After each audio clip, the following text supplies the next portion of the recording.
Hello everyone and welcome to a slightly damp Suzuka for round 14 of the 2023 GPVWC Superleague Championship. My name's Caitlin Penny. I'm being joined as usual, not as always as we found out last time, by Ryan Elliott. Ryan, welcome back. Good to be back. It was weird. We lost you for 2 rounds, and then I disappeared for a round as well. So it feels like we haven't had a chance to properly comment it together for a while. But really good. One of my favourite tracks. I'm really excited for this one. And like we've seen, there's rain in the air. Didn't we do Italy together, or am I getting confused? Because we got one. I think we got one back. Yeah. Fair enough. But yeah, there is definitely rain in the air. You can see it coming down on the camera there as the qualifying session gets going. I'd also like to say that the cameras are being provided to you today by Szymon Frelik, and that really is as always because Szymon has been here at every round of Super League that I can remember this year. This, as you can see, is a brand new driver to the series. I say brand new, he's done 4 outings so far, but this is the start of his full-time campaign pretty much in GPVWC Super League. This is Owen McGorgy, who just the other day, just 2 days ago, was declared the Super Light Champion. Sorry, no, he would have claimed it in Singapore, wouldn't he? So Owen McGorgy, the brand new Super Lights champion, having won it in Singapore, he's decided not to do the final 3 races of the Super Light season. Doesn't need to stick around for it. He's pulling a Liam Duval and heading straight off to Super League for the rest of the season, replacing Jannis Wolbert in the Holland Racing Team car. And of course, we all know about Owen McGorgy that he is extremely competitive. In the first GPVWC Super League race he did this year, he was 3rd place, and in all of the ones that he has finished so far, out of the 4 that he started, he hasn't been out of the top 10. So we know that McGorgy is good, we know that he is a champion in other categories, and I'm expecting big things from him today. Maybe not quite, you know, challenging for the win or whatever, so don't put all that pressure on him, but he will definitely be up there, Ryan.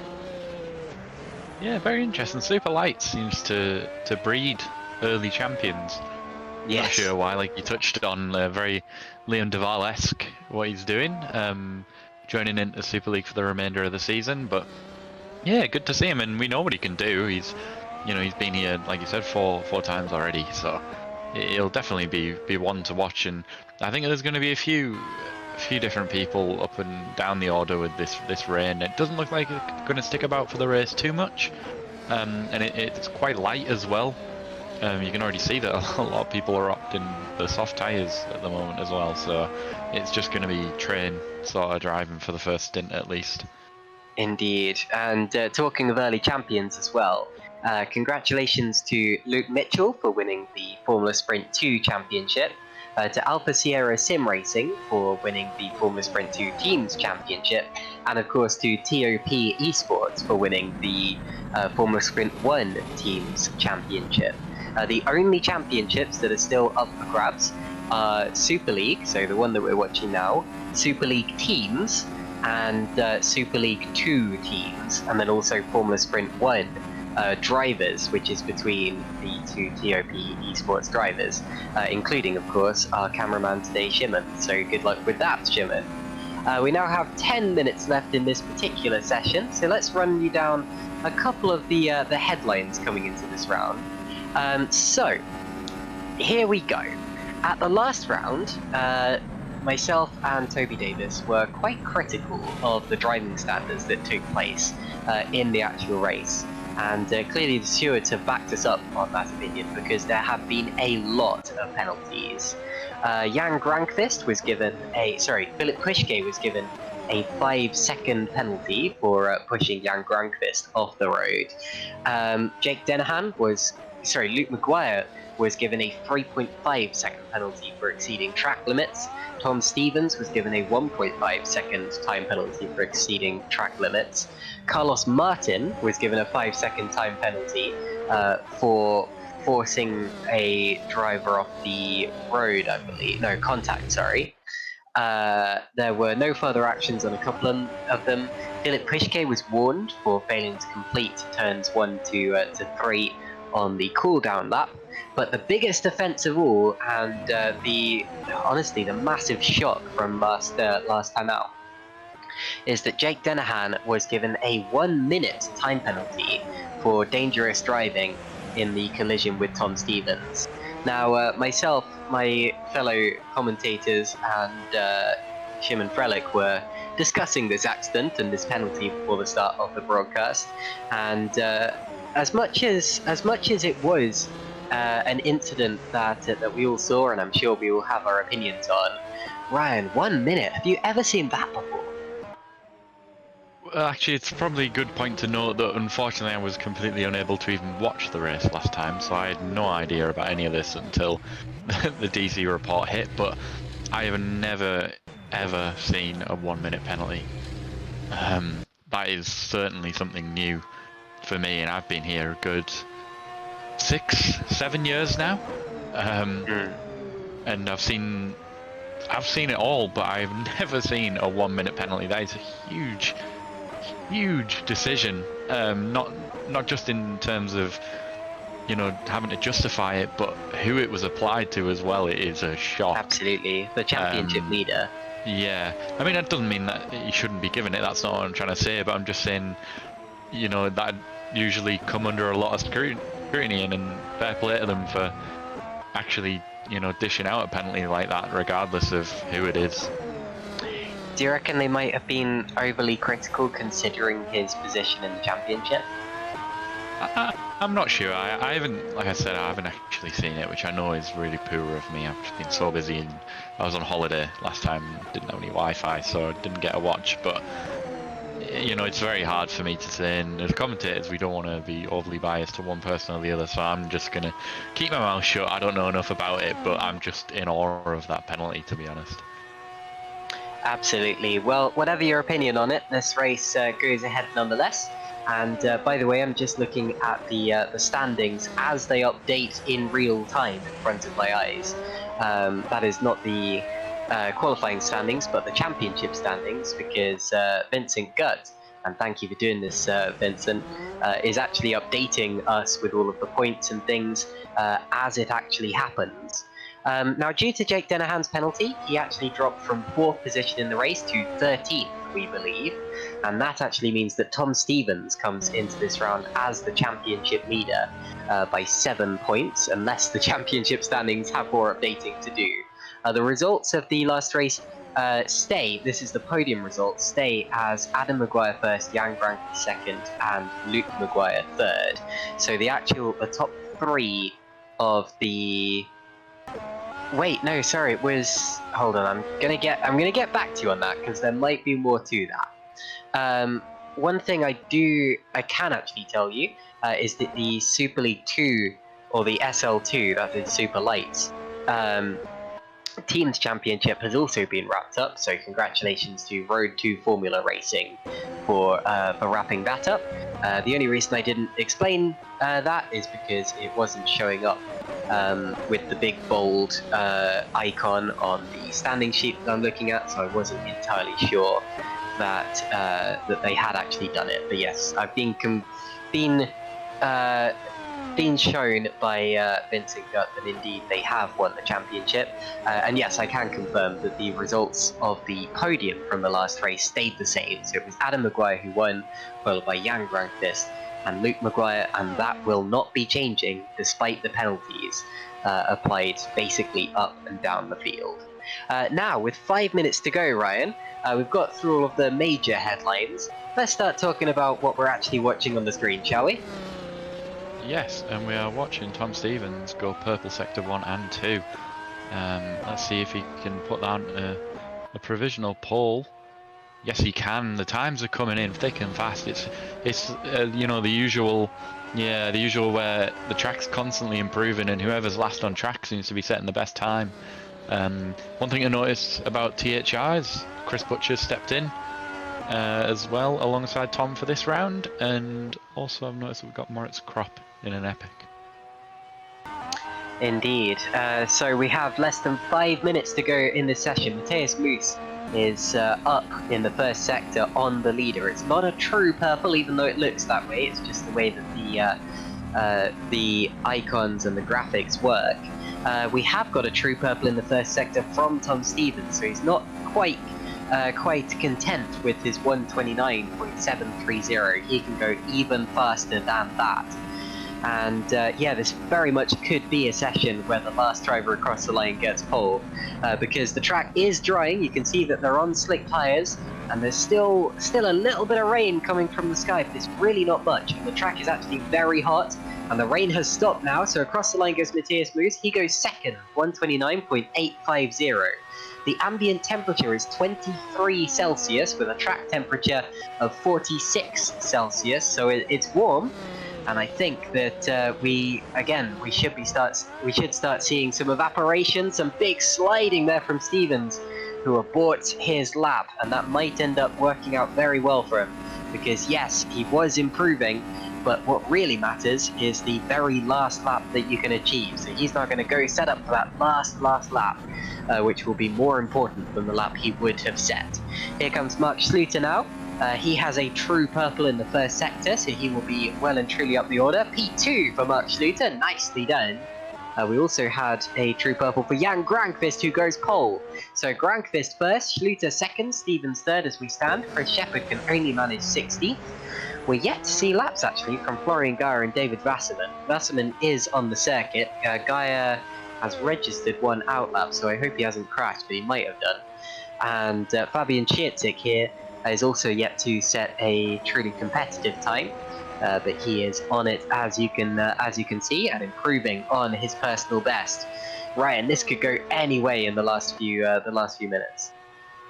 Certainly could. I mean, it was only about 2 minutes ago that Jeffrey Fournier and Moritz Kropp were like 5th and 6th, and then everyone else's laps have come in and they're down in 17th and 20th.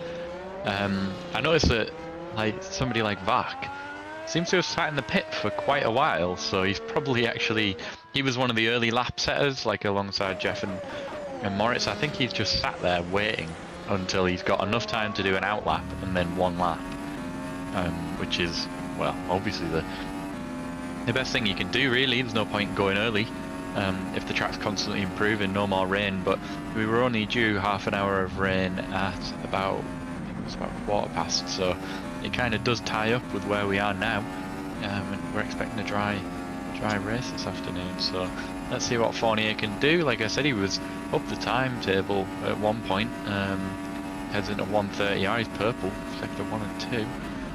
And then just the most crucial corner on the track, getting it stopped, smashing the curbs, which in these Formula cars feels criminal. Seems to have done quite well through there, keeps it keeps it tight, runs out nice and wide and goes on to provisional pole. Good lap by Jeff.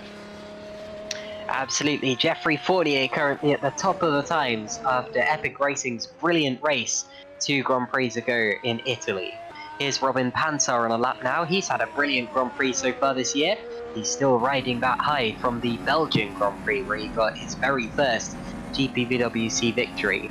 We've had several different winners this season actually. Stevens, Denahan, Adam Maguire, Luke Maguire, Robin Pansar, and of course Jarl Tyen. Surprisingly, the 3rd place driver in the championship, Jan Granqvist, is still to get his first win in the series, despite 6 podiums as it stands. Robin Pansar though, that is a true purple there in the first sector. He is fastest of anyone that we see. Fournier has gone through the first sector fairly quickly as well, as has Stefan Bruel in 8th position.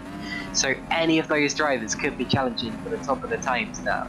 If you're wondering why you can't see any... Oh, and that's a spin! Ooh. And Pansar's going to lose that lap. Into the wall he goes. So a promising lap for Robin Pansar has been thrown away, and that will cost him plenty of positions. I know he's 11th as it stands, but with the way that other drivers are improving, he can end up right down the order. Matthew Williams now has a true purple in the first sector, and Stefan Rohr is very quick as well. Oh, he's 3/10 off Williams though. Williams is flying there. I didn't expect that from Pansar. In my head I was watching it thinking, wow, that car looks really gripped up, but just lost it on the exit. And Stefan absolutely mounting the curbs in that first part of the chicane. Just well up on Fournier's pole time. Let's see what he can do. Obviously, yes. Goes top of the table, 7/10. Is that track development? I'm not sure, but it's really good to see Stefan up that end of the table. And I hate to burst your bubble, but Jake Denahan has a true purple in the first sector. Philip Pushke goes third, but 9/10 off. This time is going to tumble. Zolt Schukes less than 1/10 of a second off. Matthew Williams, he goes third. Now we wait to see the rest of the field. Moritz Kropp has a true purple in the second sector. Watch for Kropp, he might well go pole here. Through the chicane in the epic racing car, the driver who's been very closely linked to Nocturne and THR and has driven for them time and time again. He goes half a second up, almost 6/10. Here comes Tom Stevens, true purple, second sector. Stevens should go pole. Out of the final corner, across the line he goes. And what goes second? Stevens goes second, Butcher goes third, Lalu goes third. Here comes Jake Dennehan, he's going to blow them out of the water. Jake Dennehan, pole position by 1/10 of a second from Adam Maguire. McGorgy goes third. Here comes Matthias Moose, currently P22. Across the line he goes. Moose is sixth. Now, is anyone else still to come? I don't think they are. I think that's the lot. What a fantastic end to the qualifying session. And unbelievably, despite all of the unpredictability and the chaos, Jake Dennehan is still on pole position, as he often is, followed by last time's winner Adam Maguire. Then Owen McGorgy gets third place of his Super Lights Championship. Moritz Kropp, the real star, the real shock, in fourth position. Stevens, the championship leader, is fifth. Then it's Matthias Moose, Pascal Pollens, Jukka-Pekka Lalu, Ruben Machedi, and Chris Butcher, the top 10. Ryan, what an end to that qualifying session. What an end. Poor Jeff Fournier, man. He dropped at like 19th position, I think it was, in the end. Wow. He was on pole. Yeah, 19th. That's the track. And 1.7 track evolution seconds is down. ridiculous. He did so well, but that was absolutely... He had no chance once it started to dry. That was hopeless. Yeah. Yeah, that's brutal. So Tomasz Vok P11, Stefan Rohr P12, then Zolt Schukes, Daniel Stepkowski, Eros Masciuli, Matthew Williams, Chris Shepherd, Giuseppe Lino, poor Jeffrey Fournier, whose lap was absolutely brilliant. And yet, because of the conditions he set them in, he was still 1.7 seconds down. Philip Pushke, I mean, it looked like he could get pole for a second. He's P20, I'm afraid. We're going to see the last panel of the qualifying results. It's, Jan Grakvist, P21. Oh no. Mark Schluter's P22, then David Wasserman, Fabian Schitzik. Now I told you Robin Panzer would drop down the field. He's P25. He was on for potential pole. Florian Gaia, the only driver not to set a lap. And that is one of the most shaken up grids that you will see so far this year. Behind, of course, the front row that looks very familiar. But yeah, my goodness, Jan Grakvist, P21. There's going to have to be some hard charges, isn't there? Costly mistake for Panzer. I mean, I still don't think he would have been as high up as like in the top 5. He was quite early on that lap. Yeah, he'd still have been promoted, wouldn't he? Jeff, but P25, he's going to be absolutely kicking himself for that one. But you know, last to first, well, not quite last, second to last, the first challenge. Let's see. That was amazing. Jeffrey Fournier in the YouTube chat saying, I was hoping for big rain right after my lap. Yeah, that would have done you, wouldn't it? You'd have been on pole position then. But that's the nature of the qualifying beast. It really doesn't matter in these situations how well you drive. It's all about when you time your lap. And in this case, unfortunately, there were drivers who weren't able to time their lap correctly. And those drivers, even though they were maybe, 30 seconds off, if they'd started that lap 30 seconds later, it could have been a second or two faster. That is how insanely fast the conditions change. Aviation Chad says Fournier deserved pole, delete every lap but Fournier's. That would create a very interesting grid. And Fournier says back where I belong. Oh, that's a shame. But anyway, who was that spinning off? One of the Nocturnes there going backwards into the gravel. That was quite entertaining. This is only a warm-up session, luckily, so you don't have to worry about that. We got about 9 minutes before the checkered flag flies again, and in about 10 minutes' time, the race will begin. So, here is the championship as it stands. Tom Stevens is an unlikely championship leader coming into this round. I say unlikely with all due respect, of course, because Tom is a very quick driver, but this time 2 weeks ago, it looked as if Jake Dennehan had a clear lead. Jan Granqvist is third in the championship, the top driver yet to score a race win, but surely it's only a matter of time, and it might Well, it might have been today, but I'm afraid to say from P21 he's got a lot of work to do. Adam Maguire and Luke Maguire both en route to Jukka-Pekka Laulu in the championship. Then it's Robin Panzer, Tomasz Rock, Daniel Stepkowski and Mark Schluter, the top 10 as it stands. Mark Schluter, very impressive actually, considering he's only done half of the season so far, and I was impressed by him in that qualifying session as well. But yeah, those are the top 10 in the championship. I'm afraid 11th place in the championship is David Feidock, who we don't believe will be doing another race for the remainder of the season. But of course, David has defied us before and returned when we weren't expecting him. And yeah, we've got plenty of other top drivers up there in the championship as well, just outside of the top 10. Then in the teams championship, THR are leading it by over 60 points at this point in time, or nearly 60 points at this point in time from Edge Esports, and then it's Super Venturi third in that championship due to extremely good consistency.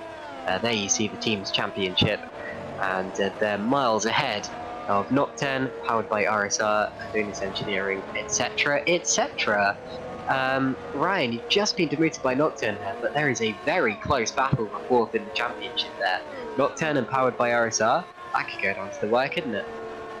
Yeah, and there's actually quite a tight battle in the drivers as well. I think there's 10 points separating, I think it's like 5th to 9th or 4th to 9th, something like that. And again, 4 points between 4th and 5th in the championship here, which would be an interesting one. It's a strange dynamic. Nocturne have had a couple of you know, better results on paper, but we've been probably more consistent with like a few more results, sorry, a few more point scoring results, but the two very, very contrasting ways of getting there. But it looks like Nocturne are outdoing us at the moment.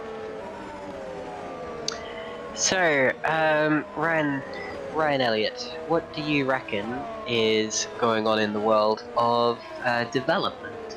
Because of course, if you're... Oh gosh. Yeah, I know, it's a tough one, isn't it? No idea. So, if you're not familiar with the way that GPWC works, these cars may look identical, and that's because they're based on the same chassis, although they're actually upgraded by the individual teams throughout the season in a kind of real-world development style.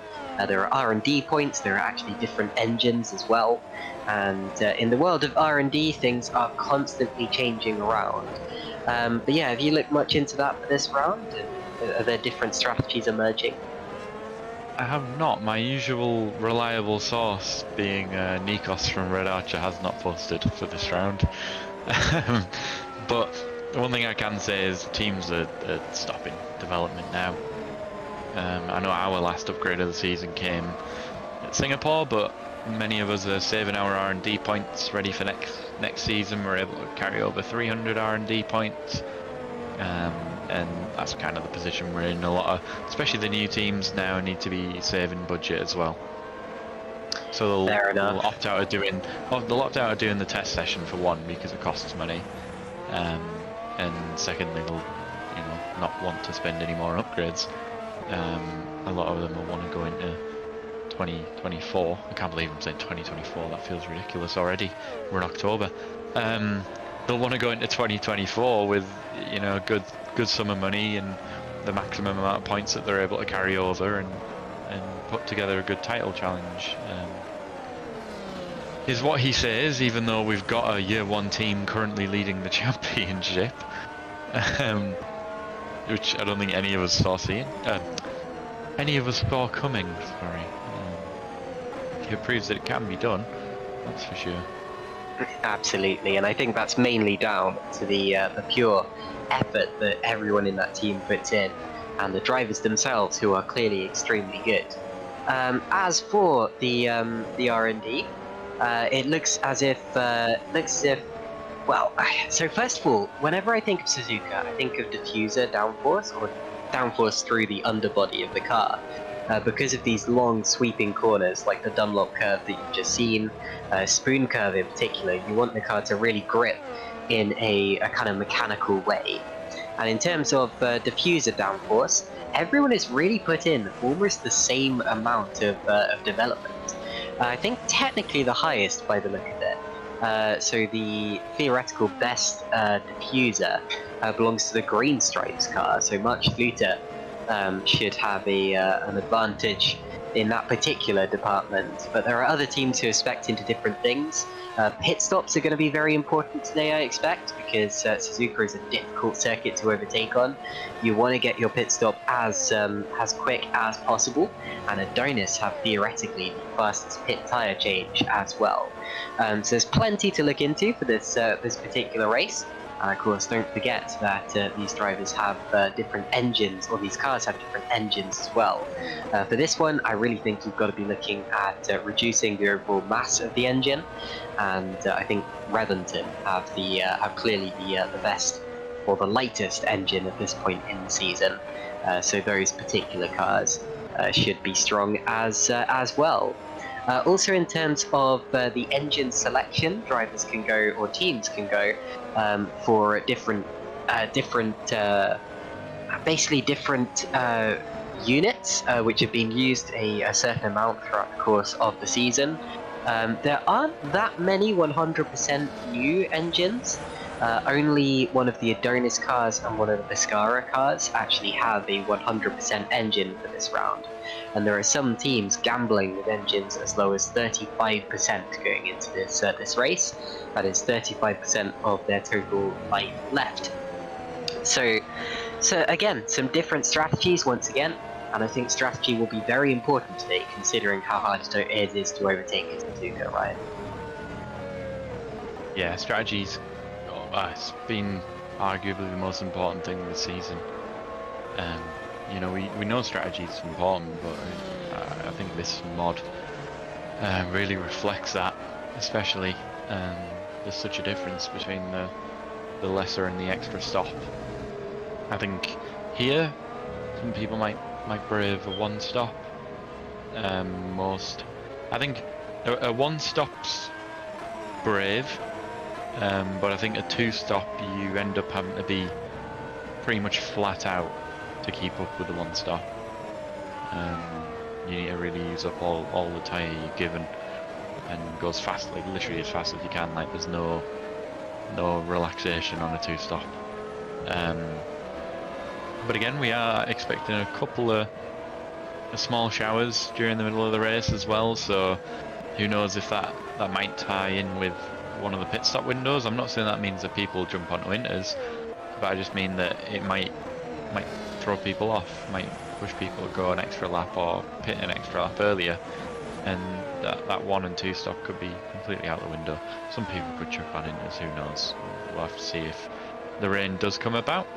But going back to the engine point, yeah, most teams are running out of engines, and will only have the 100% if they've had a few DNFs or DNS as well. And you can buy extra 100% engines for, I think that's like £1 million of your budget or something like that. But I've never personally done it. I don't know if other people do or not. But Suzuka, it's not the most important for engine. It certainly helps, especially with it being a hard track to pass that. If you're somebody with a 90 to 100% engine going against somebody with a 30% engine on the limited straights you've got, it can certainly help. But it's not a track that people are massively pushing for the best engine ones. Fair enough. So in pure dry conditions, you'd be expecting two stops with the occasional one stop? Yeah, I'd say so. But what do I know? I think I've been wrong on 9 out of 10 of the predictions on the strategy. Singapore was actually a very, very tyre heavy circuit. They brought the softest tyres to Singapore, and as a result there were about 4 or 5 pit stops for everyone, and that's not including the damage that the cars ended up picking up. I think the winning strategy in the end was a 4 stop.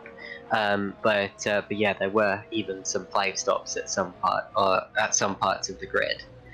But yes, we're about to see the checkered flag on this particular warm-up session. It is actually flying at the back of that straight there, so we don't have that long to go now until the start of the race. We do have a full house here today as well. So yes, I know you're going to do your usual spiel, Ryan, about how at the start of the season we were actually supposed to have 30 cars and blah, blah, blah. But we have 26 cars here today, and that is more than enough to make a decent race, especially considering the 13 teams who will count towards the team's championship this year. They've all managed to bring a full roster of 2 drivers each, and that is what we like to see. Now, Ryan, it's about the time where people start making predictions and saying things like, well, Tom Parker's saying the real winner will be Sandeep. Yes, of course, we all know that already, even though, of course, he's not even racing. We've also got people believing in Florian supremacy. Very good. You see, I'm going to make a really bold prediction. I'm actually going to say Owen McGorgy for the win today. He's starting 3rd on the grid. He's very, very impressive in qualifying, and he's off the high of that Super Lights victory. I know he's never done a full season of Super League or anything like that, but honestly, I think that Owen McGorgy is on top of the world at this point in time, and I don't see why he shouldn't be at least a contender for the victory today. I'm not sure. I still think Dennehan's got it in the bag. I hate to go boring, but Fair enough. I think him and Owen are quite pally, aren't they? I think. I know that I've completely gone back on what I said at the start of qualifying, where I was like, yeah, don't put that pressure on Owen. He'll do well, but he won't win it. No, I think he's going to win it. I'm saying that. Nah, I'm sticking with Jake. But if I was to say one to watch, I'm going to go Thomas Vack. I know it's very biased because he's my driver, but that's okay. I think with the strategy up in the air and him starting in P11. Yep, that's very true. And remember, let's not lose sight of Jan Grankvist coming through the field from P21. Providing he survives the first lap, because of course Suzuka is very tight, especially in the first sector, as I've got the hiccups again. Yeah, providing he survives the first lap, I think he should do well. Here comes the starting order then. Let's look at Jake Dennehan and Adam Maguire on the front row of the grid, followed by Owen McGorgy and Moritz Kropp, 2 young chargers, starting from 3rd and 4th on the grid. Tom Stevens is P5, followed by Matthias Moos, Pascal Pollens, and Jukka-Pekka Lalu. Tom Stevens, of course, the championship leader, so what can he do from 5th on the grid? Ruben Machedi is P9, and it's Chris Butcher, the returning Chris Butcher, Tomasz Rock, and 2021 champion Stefan Ruol. Moving on to Zolt Fuchs, Daniel Stepkowski, Eris Masculi, and Matthew Williams in the Rude Auto Concepts car. P17 will be Chris Shepherd, then it's Giuseppe Lino, Jeffrey Fournier, and Philip Pushke, who was the 2015 champion. P21 on the grid, Jan Grankvist. He will be absolutely insane from there, and I'm sure he will be feeling pretty insane as well after that qualifying performance. Mark Schluter, P22, then David Wasserman, and I completely missed who was 24th, but then you have Robin Panzer and Florian Geyer at the very back of the field, and 24th was Fabian Schiertzik in the Green Stripes racing car. So that is the full field of cars there, heading to the starting grid. Robin Panzer's got to be another one to look out for as well, because yes, he lost control in qualifying and he's down there by his own making, but he's a Grand Prix winner, don't forget, and he did that this year. He should be flying through the field if he can as well. See now on the timing tower we can see who's gone for what tyres wise. As expected, 11th, 12th, 13th on a harder compound than those in the top 10. Top 10 forced to start on the tyre that they qualified on. Interestingly enough though, Stepkowski on soft, so he'll be looking to make a few quick positions at the start and at least get ahead of them medium runners so that he can try and get on the back of that leading pack. Who else? Giuseppe Lino, Flo Gaia. Anybody else on the soft? I can't see that it is now, but no. So just them 3 guys outside the top 10. As they line up on the grid, Tom Parker saying, should be a good watch. I haven't seen a title fight this heated and close for a while now. Heated, yes, maybe, although close. You've got to look back to 2021, which was only 2 years ago, don't forget. And there we had Stefan Rohr and Yannick Bock deciding the championship on the very last lap. Could this championship end up being this close right to the end? Well, Jake Dennehan would beg to differ, and starting at the front of the field, he has a great opportunity to retake the championship lead for about the 3rd time this season, if it all goes to plan today. We're lining up on the grid now. We have just a few seconds to go until the start of the race. You see those 5 red lights at the front of the field. When they illuminate, the revs will rise, and when they go out, the race will begin. Here we go from Suzuka, and it's go! Now it's a long run down to turn 1. Can Jake Dennehan cover off Adam Maguire behind him? There's a little bit of smoke at the back, and look, around the outside comes Owen McGorky now, looking for 2nd place. Now they approach the notorious S's, with McGorky still alongside Adam Maguire and kicking up the grass. But it's Dennehan, Maguire and McGorky as they head through. Moritz Kropp has just been demoted there for P4, so Tom Stevens is up to P4. The Pescara ADG cars going side by side further down, and I believe that everyone's made it through the first 5 or 6 corners intact, and that's always what we like to see. But yes, no wings or anything like that going flying. It's Dennehan, Maguire, McGorky, Stevens and Kropp, and now we do have an incident at the back. Fabian Schietzig's involved, and that looks like David Wasserman, the other car who was involved as well. So unfortunately 2 cars off.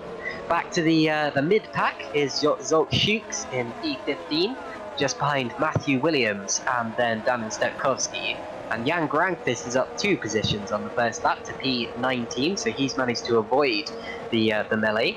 Where's Robin Panzer? He's about P21 at this point in time, so I think he's got through as well. Towards the end of the first lap we go now, and it may start to settle in, Ryan, for a bit, but we do have DRS enabled from lap 3. Yeah, the first couple of laps everyone will be trying to find the feet, as we see.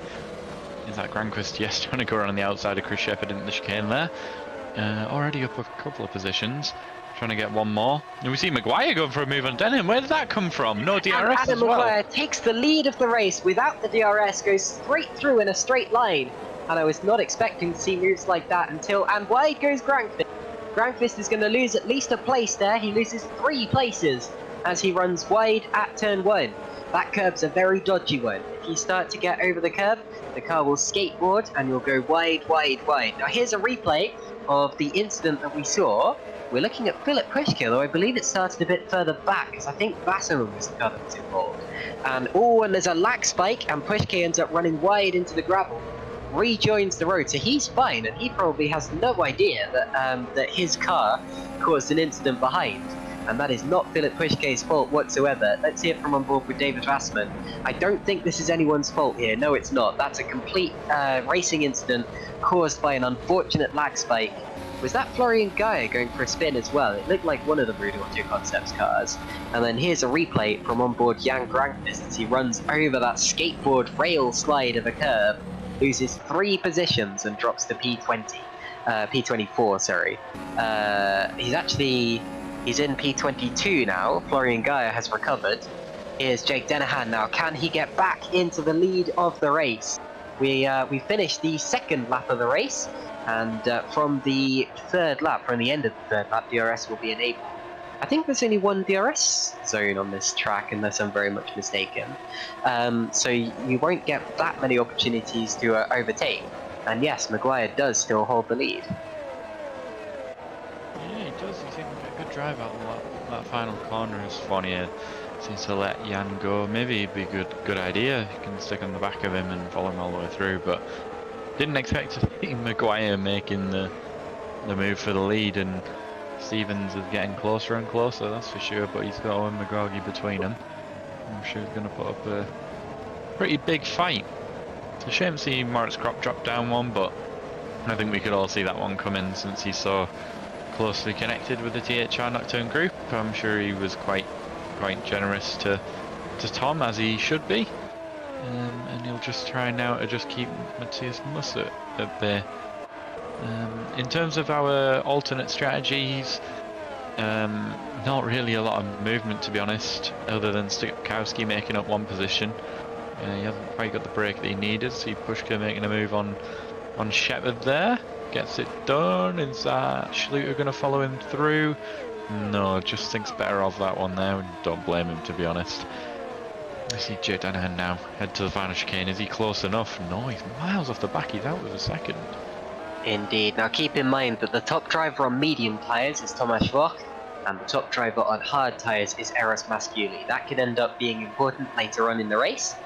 Now we head once again down the start-finish straight. You can see the DRS active on the back of Jake Denahan's car, and pretty much every car in the train behind him.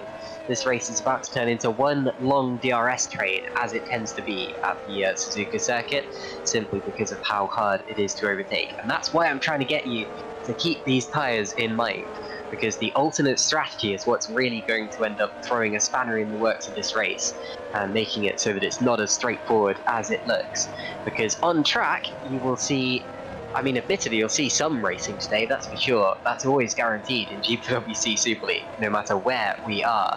But you're definitely going to see more intrigue, more of the actual important stuff happening in the pits later on. Ryan, we're probably expecting the first pit stops about that 13, 14 potentially, would you say? Around there, yeah. That'll be for your two stoppers. Unlikely, I assume everyone in the top 10 is probably going to two-stop this one. I expect so. This certainly seems like a two-stopper kind of track, but then again, I was not expecting 4 stops at Singapore, not quite, so hopefully we haven't got that completely wrong. Only time shall tell.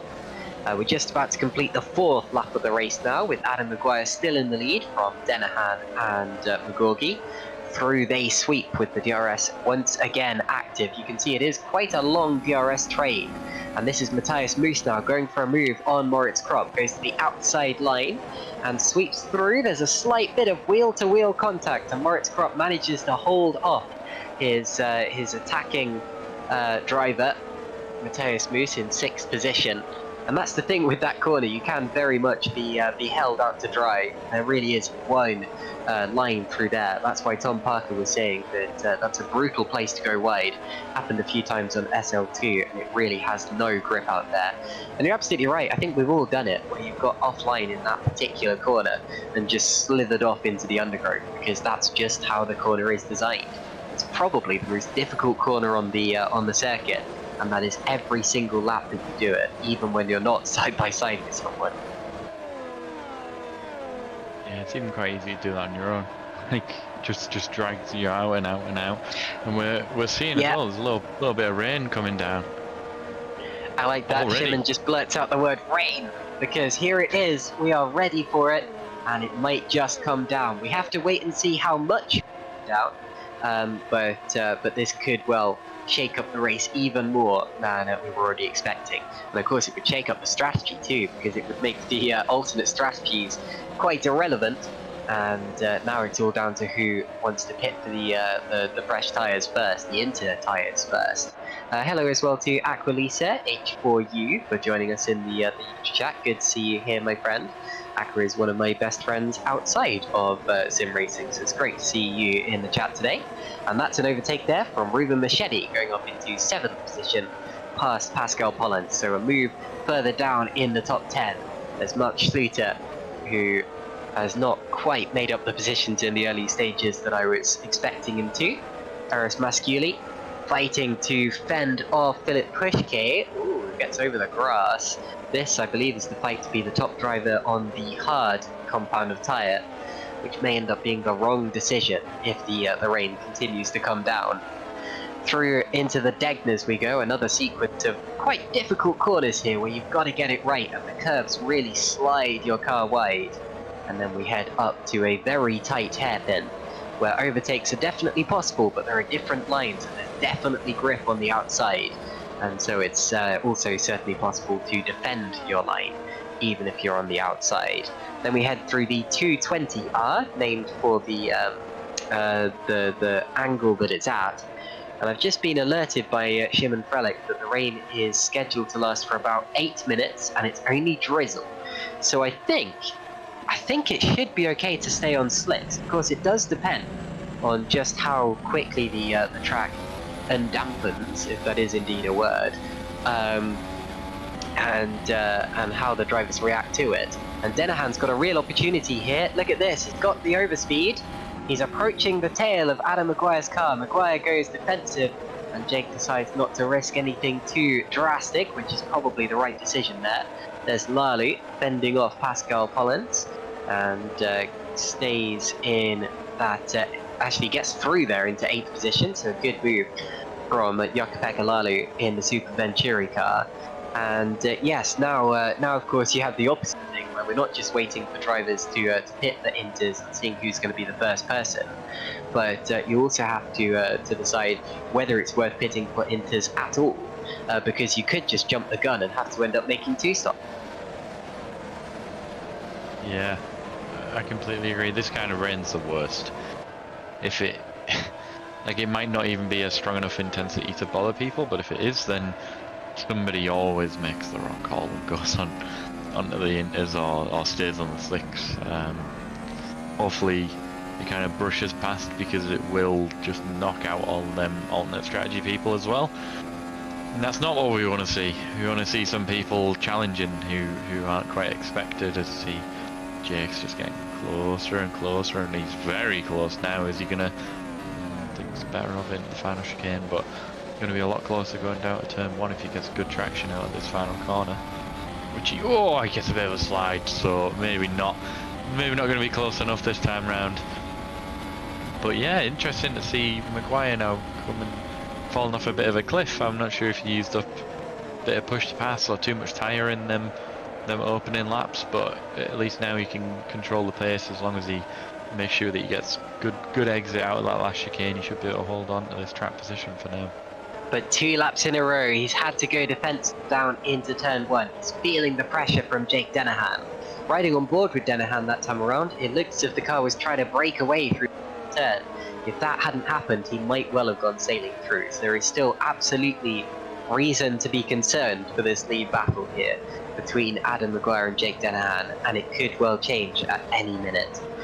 We are now heading up to the hairpin again. That was quite wide there from the Road Audio concept car of Matthew Williams, and he's managed to keep it under control. But this is about the time in the race where the curbs start to become quite treacherous, where you don't want to put a wheel in the grass and you want to avoid it at all cost. Here's Denahan. He's got to get this next sector of the course absolutely spot on, because his best chance of getting past Adam Maguire at this point in the race is to get a good exit from the Casio Triangle chicane. So here we go into that chicane. Hit the apex. There we go. Don't slide on the exit, and he might have it. Does the car try to break away? Maybe a tiny bit. Little bit of a twitch. Not the fastest exit we've seen, but he is right on the tail of Adam Maguire. Maguire's going to have to go defensive again for the 3rd lap in a row. And still, they stay 1-2 with Maguire and Denahan in that order. Maguire's traction looks wicked out of that last chicane. Denahan can't touch him on that first few, first sort of 50 metres as they exit that corner. The DRS helps him catch up in the end, but just hasn't quite got enough. But I know that it looks like Maguire's got it in control, but it's so easy when you're going on the defensive to just get it wrong just one time and then run a little bit wide, especially in that first corner. So Jake's just applying the pressure, not doing anything stupid, which is all he has to do really, and Maguire is also doing all that he has to do and just holding him back, keeping him at bay. Just looking down the field as well, not seeing as much movement as we expected from the likes of Granquist, Fournier and Panzer, especially down in 22nd and 23rd. At least Granquist's 18th, so he's not far off the points, but I think points for these guys is all looks like they're all going to be able to salvage at this point, but hopefully a bit of strategy comes into play for them and they can get themselves closer to the top 10. Yeah, and they're all on the hard compound of tyre, so they'll be hoping the rain stays off for as long as possible. Here we come out of the final corner once again. Jake Denahan much closer. Look at this, has the DRS, and he's going to go to the inside that Adam Maguire doesn't even dare to defend. through goes Jake Dennehan back into the lead of the race on lap 10. And he does lead it out of the first corner of this lap. So Dennehan first, Maguire second, then McGorky third. There's Chris Butcher having got through into 10th place. And Grankvist makes a defensive move there from Philip Pushgate. No, he does get through. So Jan Grankvist gets through into P17 now. And that makes him the top driver on hard tyres by my reckoning. So he is still making moves. And still on those hard tyres that I was explaining. Were a good bet at the start of the race, and yeah, that's one of the reasons he hasn't made up that many positions so far in the race, although he is now up 4, which makes him the biggest winner of the race so far in terms of places gained. Unfortunately, the biggest loser so far, Eris Basciuli, who's dropped down 4, probably also due to his tyre strategy, but anyway, keep those in mind. Out towards the 130R we go once again. And we're nearing the section of the track where both of the moves for the lead have been made in this race so far. It shows us that they can both do it, they can both pass down that particular straight. There's no one car that's significantly faster than the other in a straight line. And that really gives us hope for this race, because it shows they can make moves, and Maguire is in the pits. Now what does he do here? Is he going to go for those intermediate tyres, or does he think the rain will stave off? Also in is Moritz Krop. He wiggles the wheels, and those are soft, so he stayed on the softest. I tell you what, this... Okay, well I don't think it's updated just yet then, because apparently he's on hard tyres, so now we have to wait for it to update. But yes, it looks like Krop's on hard tyres, that's for sure, and he just got out behind Adam Maguire. And now we wait to see if it does indeed update. But yeah, he's definitely, looking at race view, he's definitely not on the same tyres as the leaders, is he? So we're going to trust race view for the time being, and there, I think the tyres have just changed. So they are in fact hard tyres, yes. I was thinking it was strange that he'd go for 2 sets of softs. Normally you want to get off the softs and then run the rest of the race on nice firm tyres that will take you a distance. But anyway, that could have been the start of a 3-stop strategy from Adam there, and that would have been quite something. But anyway, Jake Dennehan now leads the race by 9/10 of a second over Owen McGorky. Yeah, pretty controlled. I'm a little bit surprised it went that early, but we're seeing the rain starting to stop, so that's going to calm people down a little bit, I think. We see none of the top 3, 4, 5 box in this. Oh no, sorry, we've had 1 person in there, 2 people in. That's Tom Stevens and Ruben Machete. They're both gone into the pit, so it seems to be that THR Nocturne group that are going in early. Moritz Krop also kind of being one of them. Also, do you notice he got the better pit stop than Maguire, but he lifted out and let him go back through, which was interesting. Good team games there for them, making sure that Maguire doesn't get held up and is charged for the lead. But it'll be interesting now how Jake's going to react. It's going to be interesting to see if he thinks about defending from Maguire or defending from Stevens, because you know Maguire went first 2 laps ago, and now Stevens has gone. Is he thinking, should I hold, like, is he thinking more about his championship rival or about the win in this race? I know what I'd be like. I've got no head on my shoulders, so I'd be all for the win. But the smarter money might be on just watching what Stevens doing and react. Now, you're right about Moritz Krop getting out ahead of Adam Maguire. He absolutely could have done. But yes, he backed off, and it looked to be a very deliberate move to make sure he didn't hold up Adam.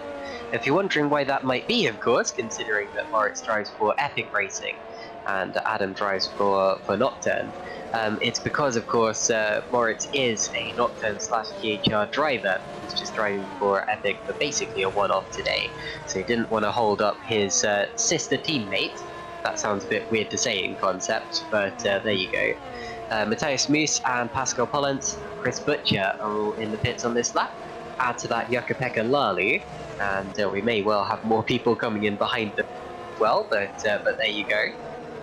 Out onto the track goes Matthias Moos, P17 as it stands. And now we wait for the leaders, Jake Dennehan and Owen McGorgy, because it surely won't be much time before they stop. Adam Maguire set the fastest lap of the race that last time around, so even though the rain has only just stopped, the track is still clear enough for drivers to fly on fresh tyres. And those are hard tyres as well, so Adam Maguire really making up for lost time. And Jake could be in trouble here. In fact, he probably will be, because Maguire's lap was 1.3 seconds faster than Dennehan's. So surely, when Dennehan pits here, Adam Maguire will come out ahead. You never know. Dennehan might be going for a massive cross stint and do a one-stop. I doubt that. There's always that. Owen McGorky's challenging him hard too, so maybe Dennehan's tyres are starting to go off. And do either of them come into the pits? Not this time around, so Dennehan stays out. And I think he's found himself between a rock and a hard place at this point in time, because now he's got Maguire flying. He's like, oh, I'm going to lose this position. What do I do here? So maybe he is now coming to do a one-stop strategy. I think it would be very bold. Here's Jeffrey Fournier about to challenge for the top 10 behind Mark Schluter now. And in the background you've got Pansar passing Shepherd, so making up an important place. Ooh, Shepherd closes the door and gets over the curb, and a very good save from Shepherd, but Pansar was always going to get that place, providing they didn't come together, which they very nearly did. Here's a replay once again, and Maguire's last lap was 1.3 seconds faster than Dennehan once again. Surely he is about to jump Jake Dennehan for the lead of the race, unless Dennehan can switch up his strategy and go for that one stop. That is quite a turn of events in this race. I wasn't expecting Maguire to have quite so much pace after his pit stop, and he's still got clean air ahead of him. He's got 3 seconds before he catches up to Chris Shepherd.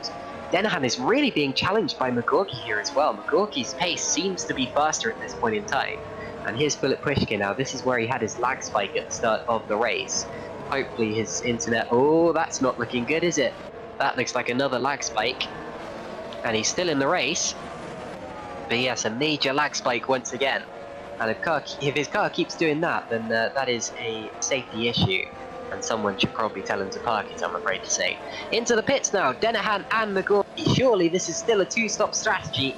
And surely Adam Maguire will retake the lead of the race with Stevens and Kropp. Oh, Stevens has jumped Kropp there. Presumably coming through as well. We have to wait and see. Here they come now. The undercut looks to be competitive because I think they are going through.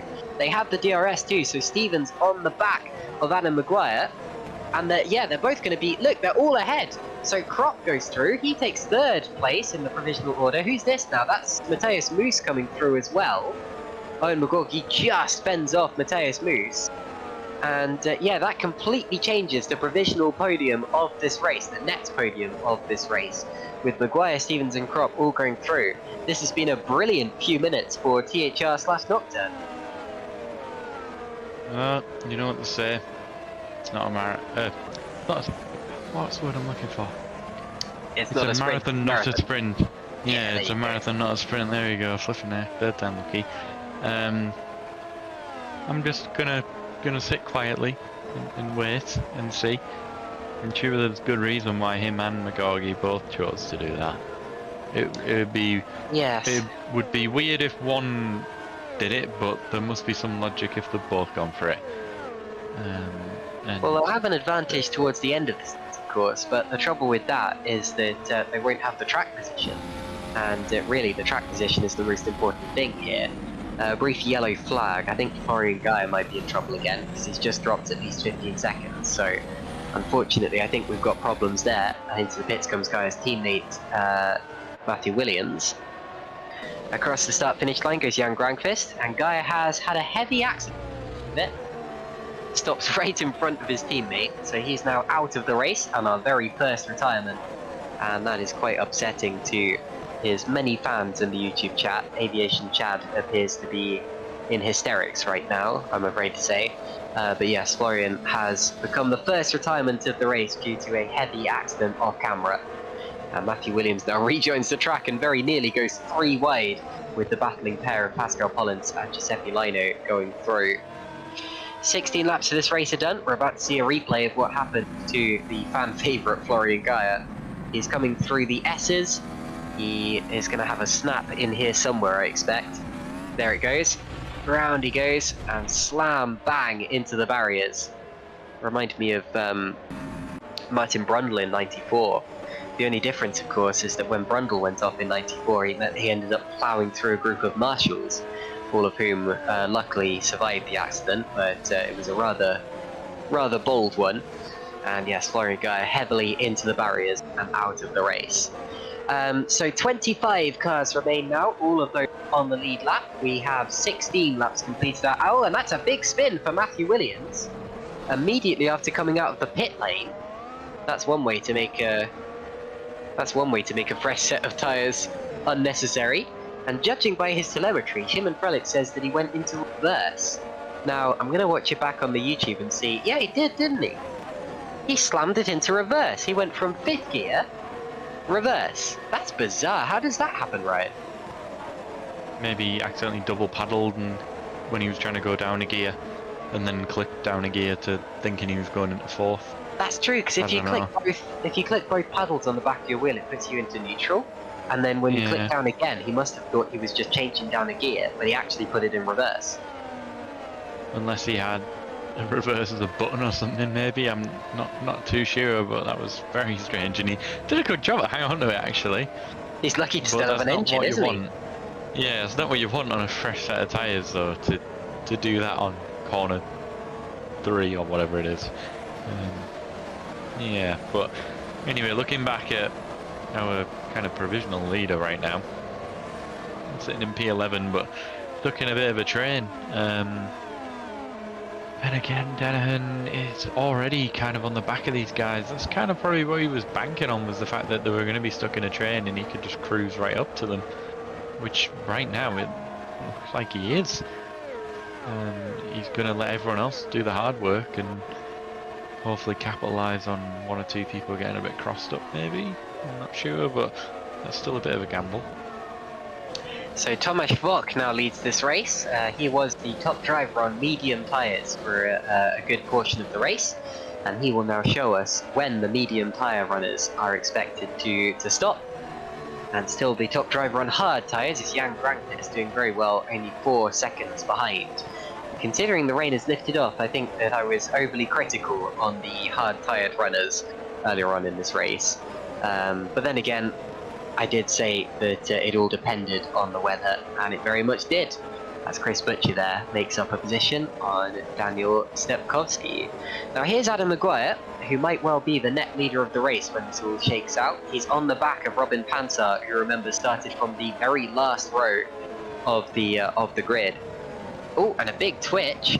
They're lucky to get away with that one, but yeah, shows you just how much time you lose in the pits in a race such as this one.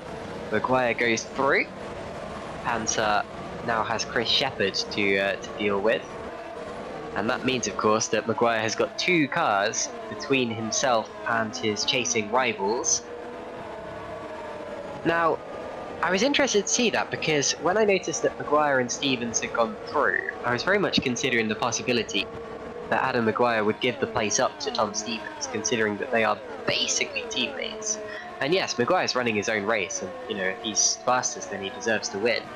But in terms of the championship, that's a bold move from Tom Stevens.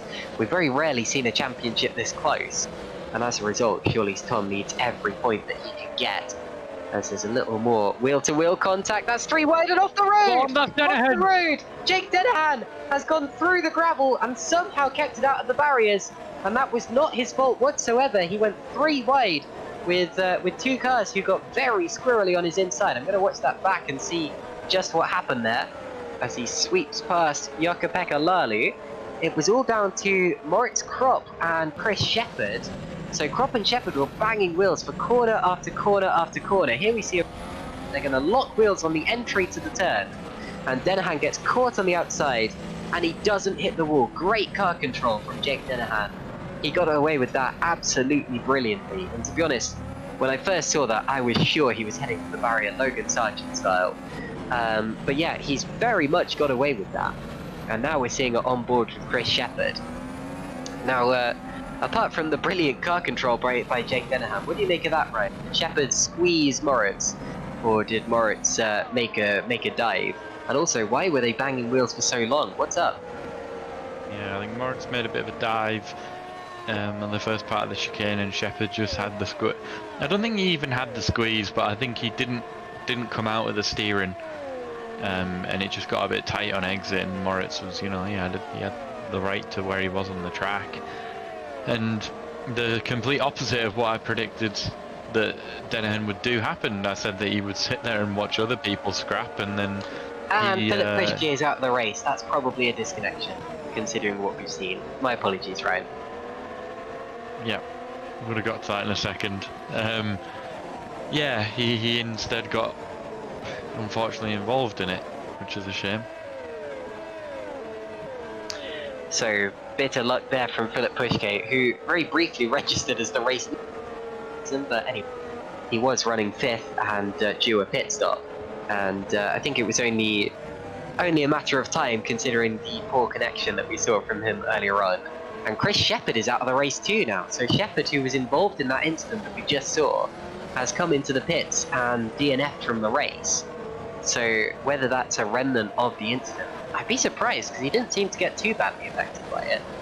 But it looks as if we do now have 3 retirements from the race. Yeah, sorry, yeah, Tom Parker saying Jake had nowhere to go, that's some awful luck. Luke McGuire, sorry, what's Luke McGuire doing in the YouTube chat? 2 races in a row, I'm sure he'll come back.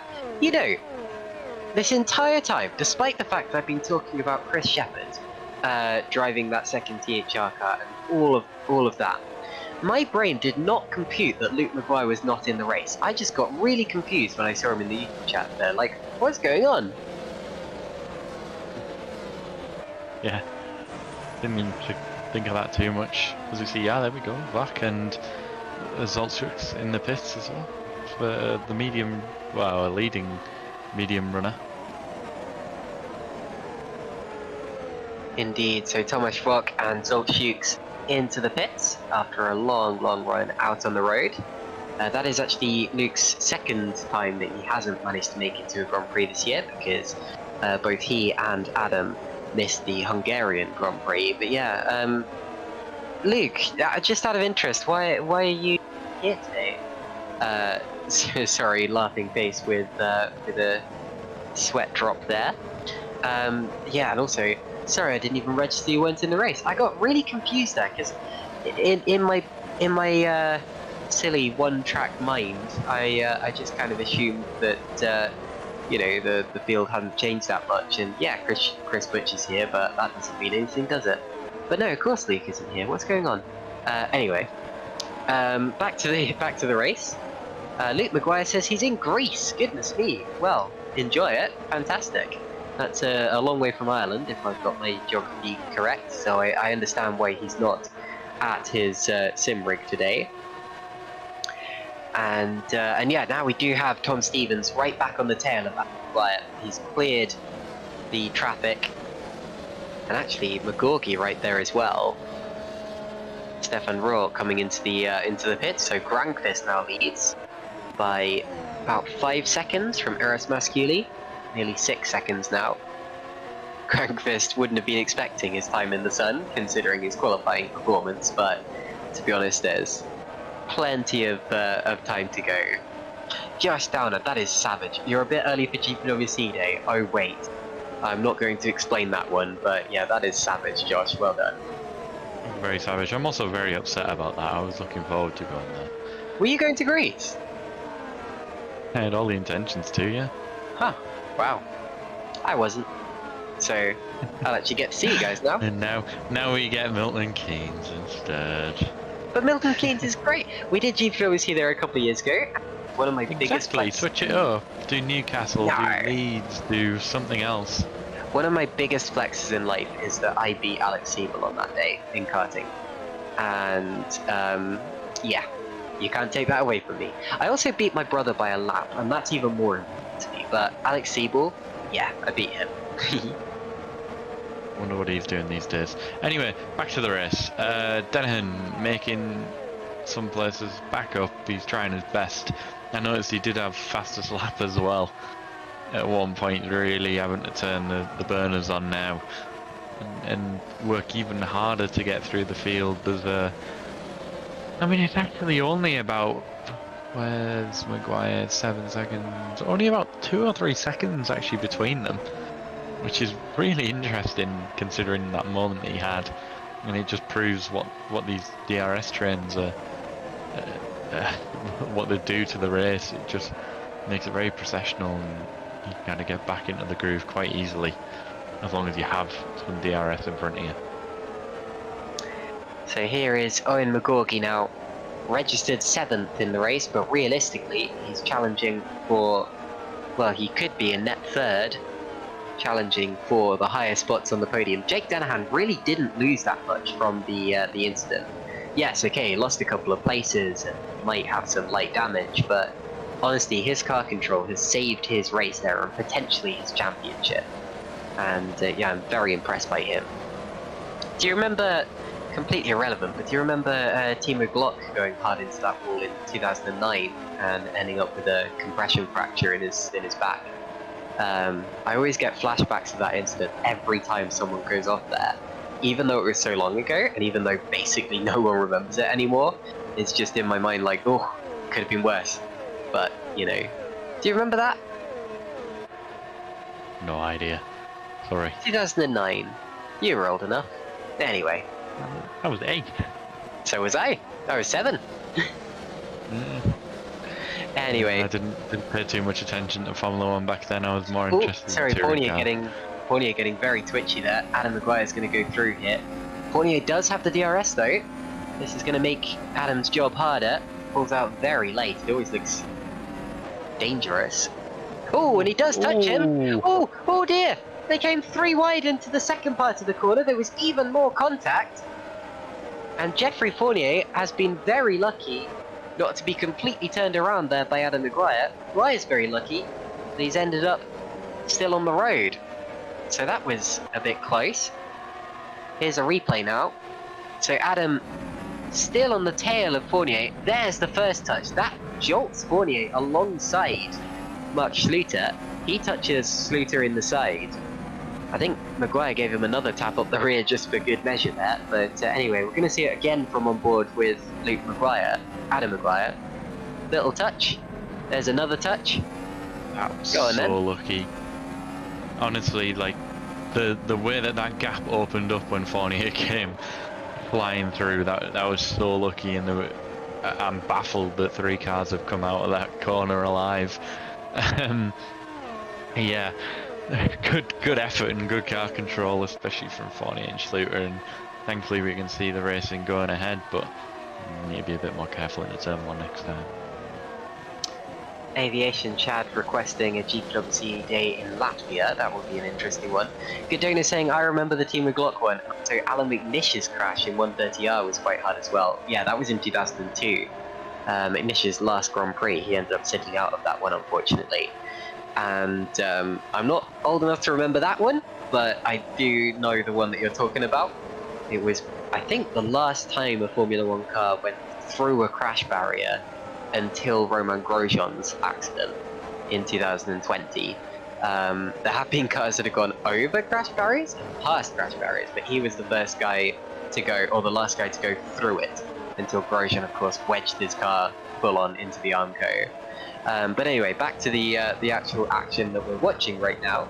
You've got Adam Maguire still on the tail of Geoffrey Fournier, and this is creating quite a bottleneck here as Jan Granqvist pulls away into the lead. His gap to the next best car right now is 8 seconds. So Granqvist is doing a good job now on those hard tyres. He was struggling to make up place at the start, but I really do think that he's going to gain quite a few places from this strategy. It's a clear 1-stop from Granqvist. I think that much is clear. And now we head back towards 130R again. Look at this train, man. It's absolutely ridiculous. We're looking at, what's that, the second through to 15th is 4 seconds. This is ridiculous. That's incredible. Riven Machete taking advantage of it, side by side with Mateus Moose. To be honest, in a train like this is the kind of... And into the pits comes Jakopek Lalo, I think. This is the kind of train where you don't necessarily have to be the quicker car to make a move. You just have to get lucky and get forceful. And talking of forceful, that was a bit close there. How did that... And he's through. So Adam Maguire gets through past Fournier, who then relents and lets Tom Stevens through as well. Fournier and Denahan get stranded. Here's a replay. Now this one looked to be close as well. Was there even more contact? Just like a lap ago. Here's Maguire. Yeah, look at that. It's just the same as a lap ago. Now, Toby Davis was critical of Adam Maguire, which is saying something, of course, because Davis is Maguire's team principal, basically. But he was critical of Adam Maguire in Singapore for basically using bump passes, bump and runs, like in touring cars. It very much seemed that when he got stuck behind a slower car, he felt entitled to be through, and when they didn't dive out the way, he would bump them off the line and go through. And that's been something that a lot of drivers have brought up about Adam Maguire, and it seems that the same thing is happening again today. So hopefully he doesn't end up overdoing it. He's going around the outside now of Mark Schluter through the 130R. That is a very brave manoeuvre into the Casio triangle. Through he goes, very nicely done, and a much cleaner move there from Adam Maguire. There's something that we haven't noticed. McGorgy ahead of Denahan. I'm not sure you're right. when that's happened. Oh no, sorry, I did know of that. That oh yeah, sorry, Denahan did go off. Yeah, sorry, getting confused there. No, that's okay. Denahan now getting back on the back of that pack again, is what I should be saying. He threw everybody. I was racking my brain there, what's going on? But anyway, into the pits you got Masculi, you got Fournier. Fournier probably glad to be clear of that bunch. And then Daniel Stepkowski. And I'd like to say as well about the whole Adam Maguire situation just then, I'm not a steward. The stewards will look into that if it's reported. And at Singapore, of course, it was looked into there as well. So, you know, I will stay clear and try to stay as neutral as possible with that. But I'm just saying, from a factual point of view, it has been something that some drivers have complained about when it comes to Adam Maguire. And I can see that some people in the YouTube chat echo that statement as well. But I am neutral on the situation, and Adam Maguire is now back into second position in the race, although Jan Granker is still leading quite comfortably. And into the pits comes Jan Granker, so here is his stop. He's guaranteed one stopper, isn't he? He's gone all the way on them mediums.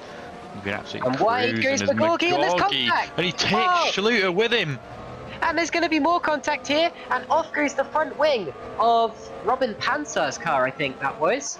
So, unfortunately, the Adonis car also caught up in that, and Stevens takes the lead. Sorry, I've just seen that. I think Maguire gave the place to Tom Stevens, because there was about half a second between them, and I think they've swapped places there strategically. Now let's see a replay. We're a bit late for the replay, but let's see a replay of that incident between Schluter, McGorgy, and Panzer. Panzer, the innocent victim. It's a big dive from McGorgy, who runs wide, and then as he rejoins the road, he clips Schluter, who spins.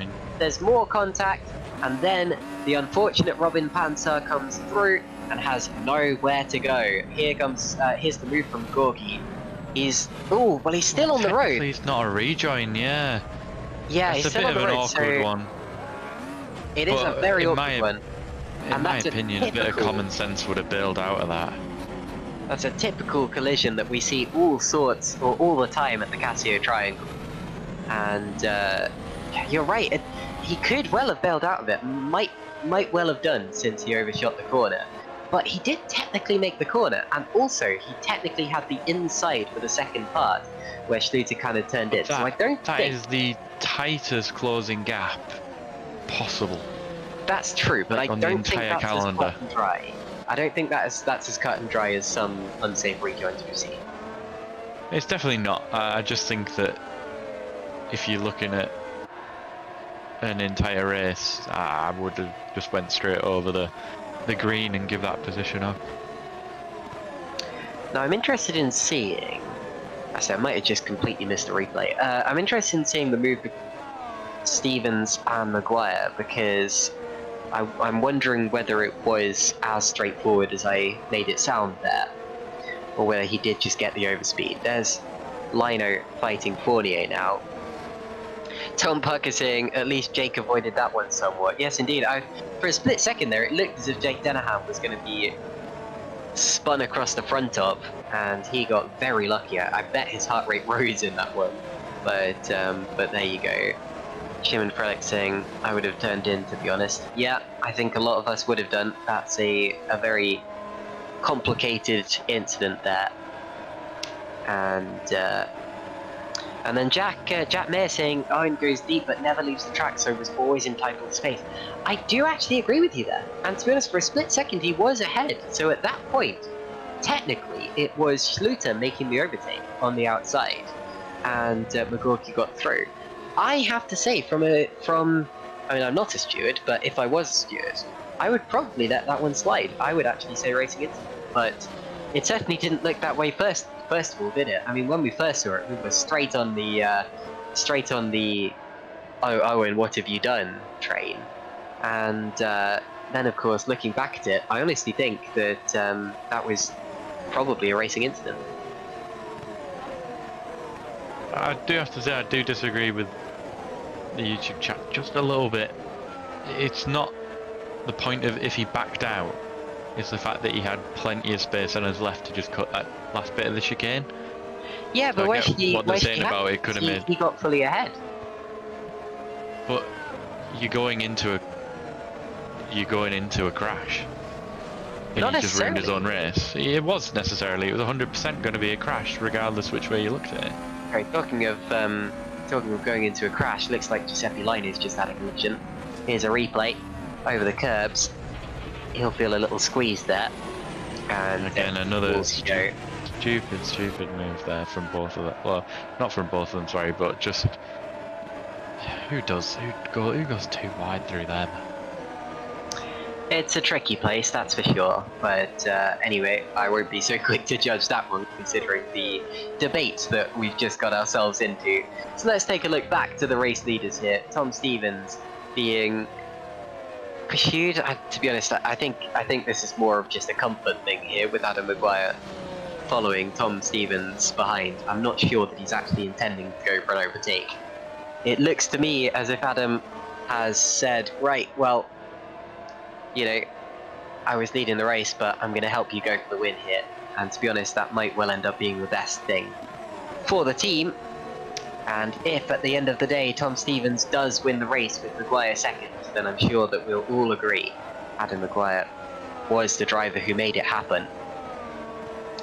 Still a long way to go though, over 20 laps. You've got Jake Dennehan in third position in this race, just ahead of Moritz Kropp. In fact, I'm trying to rack my brains to see when Dennehan got ahead of Kropp, because it wasn't always that way, was it? He passed him, yeah, but when did that happen? Yep, so I'm completely missing that, but you're right. Because it was after Dennehan's brief off, wasn't it? So obviously that's something that I must have missed, but Jake Dennehan is ahead of Moritz Kropp and in contention for that podium. McGorky, by the way, P12 in the race. I think in the overall order he should still be maybe P6, P7, depending on how it all sorts itself out. And Jan Grankvist here, up 13 places, but that's not entirely representative. He still needs to make another stop. There you go. Mark Schluter, I just noticed, is out of the race. That's a shame. Mark was going well earlier on, and I mean, like I said, impressively in the top 10 in the Drivers' Championship now, having only come into it halfway through the season. And there is Moritz Kropp in the pit lane now with Shetty, so they are both in for their second stop, two of the Nocturne THR drivers. Chris Butcher in as well. Yeah. So 3 of them. Yeah. Jake Dennehan is not out of this race yet. Sorry, Jake is not out of this race yet. He still has pace. His last lap was 0.2 of a second faster than Stevens and Maguire. And I really think that you can't count him out pretty much at any stage of the race.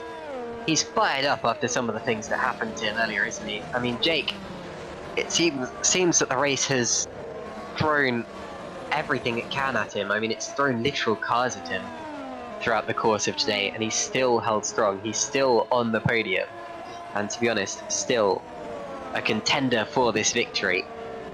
And if he wins this, surely he'll have to be given driver of the day, because you have to say Jake Dennehan has been there or thereabouts, and clearly fast enough. Talking of fast as well, there are some fast sectors coming in right now. Giuseppe Lino set his fastest lap of the race last time around, despite being at the back of the pack.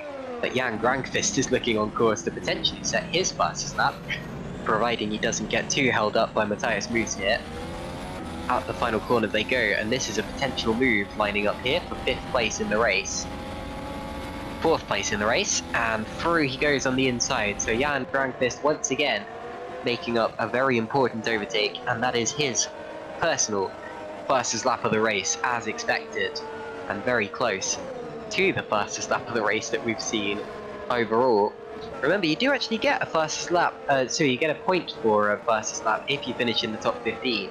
Currently that point would not be going to anyone, because fastest lap is held by Robin Pansart, who is in P19, although I'm still expecting Pansart to get into the top 15 by the end of the day, so we will probably see a fastest lap point.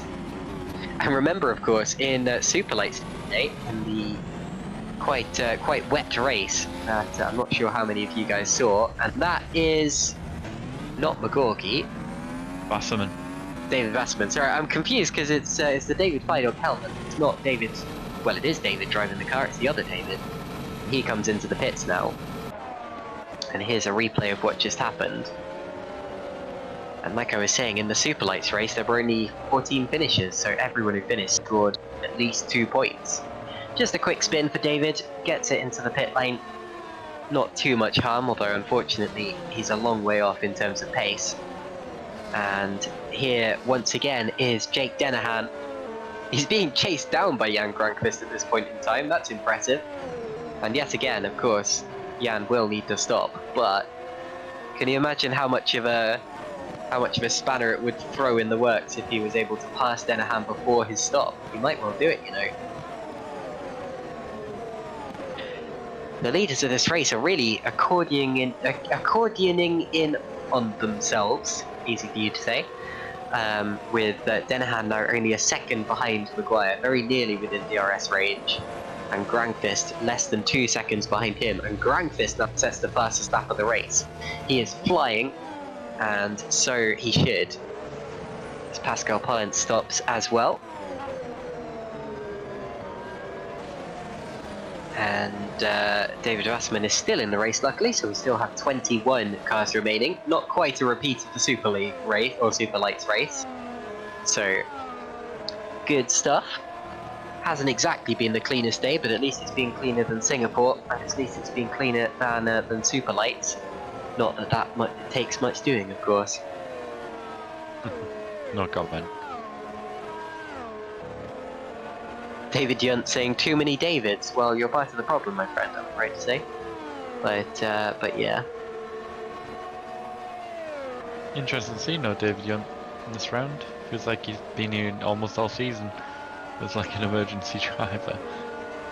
Yeah. Has he driven a race yet this year? Oh yes, he's done. He did 3. Yeah, he did. He did Spain, Canada, and Great Britain. Gotta get back out there at some point, David. Still got a point to score. Sorry, that was a bit harsh, but that was very harsh. Sorry. So do I, in theory, as well. I haven't scored a point in Super League. I've seen Matthew Williams hits the pits. There, somebody who's gone very quiet in this race.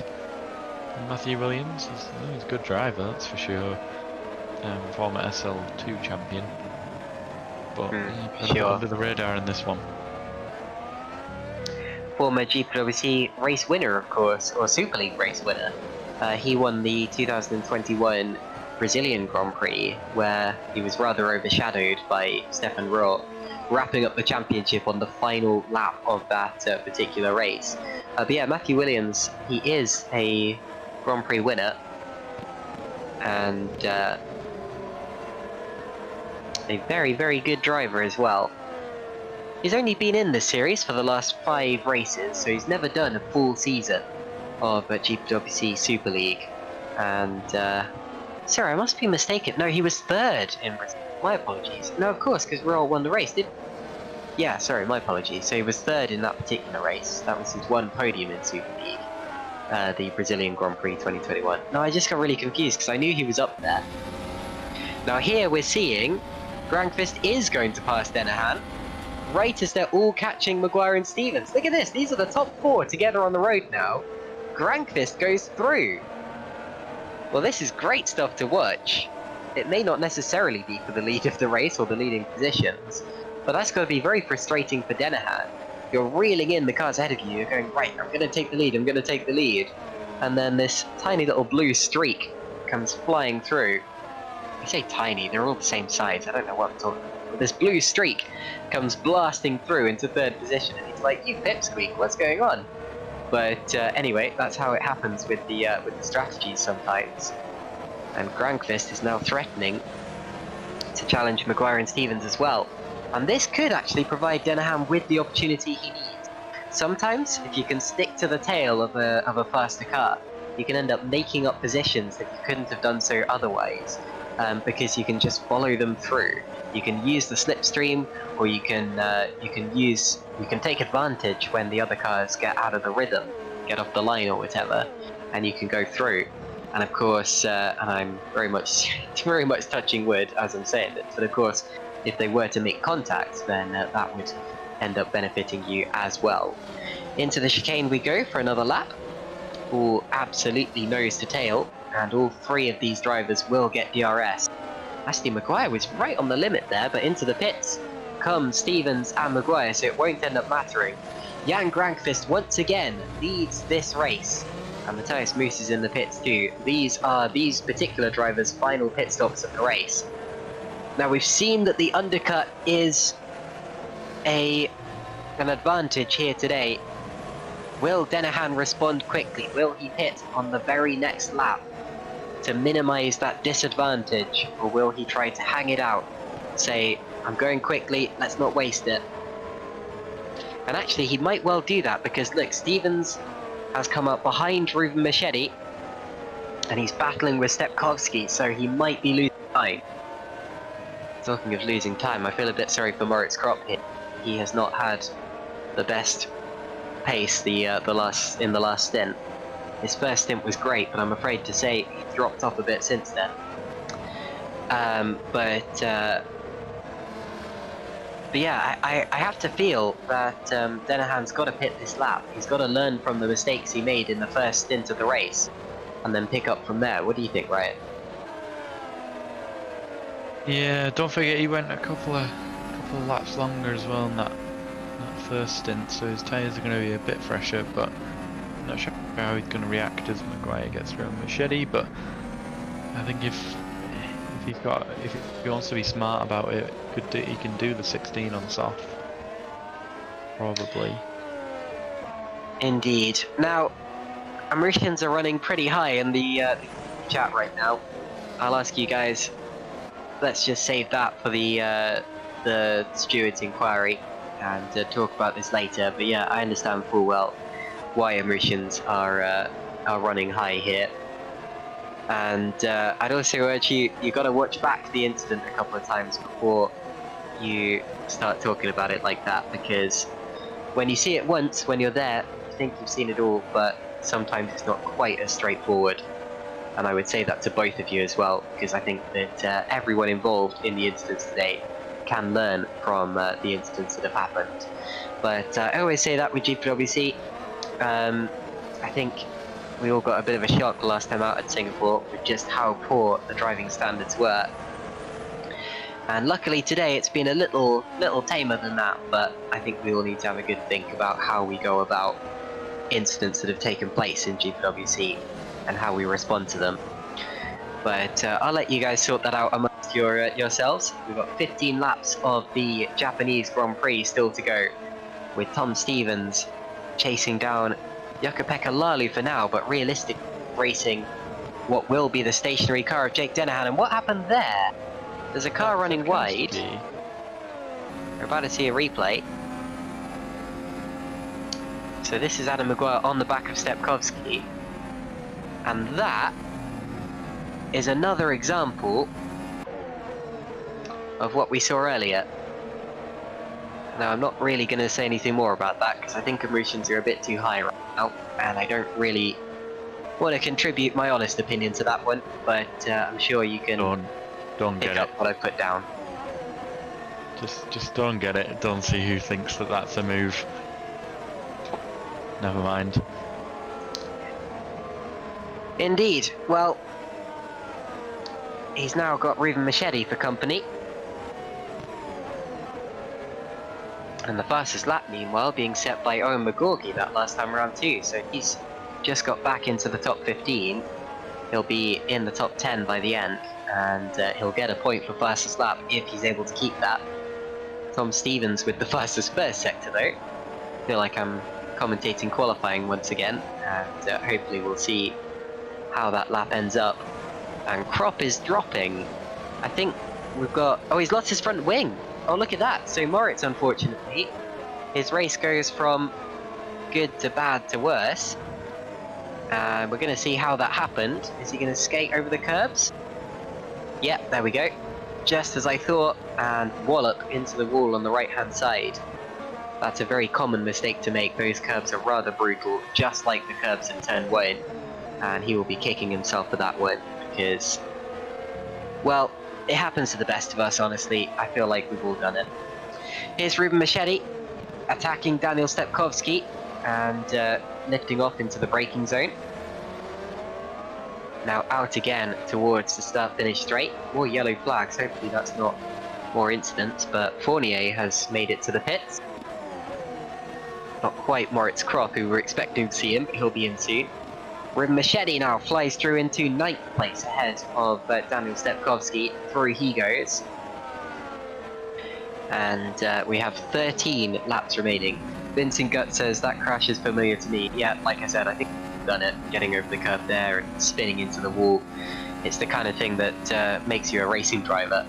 And honestly, there are a few corners on this track. I would be surprised if any of us have not crashed there in any particular... I mean, surely we've all crashed there in practice sessions, right? Like, that's something we've all done. Same goes for maybe turn 1, maybe spinning off, and then also the Casio triangle. We've all overshot that plenty of times, because those are just corners where you're going to make mistakes. Now this is an important one here. Adam Maguire on the back of Jukka-Pekka Lalu.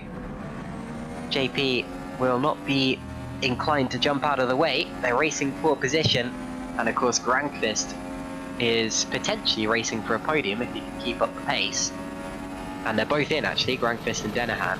Oh, this could mean Grankvist could jump Dennehan, doesn't it?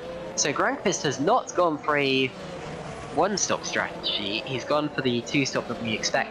Well, the two-stop that we expected after his pace later on.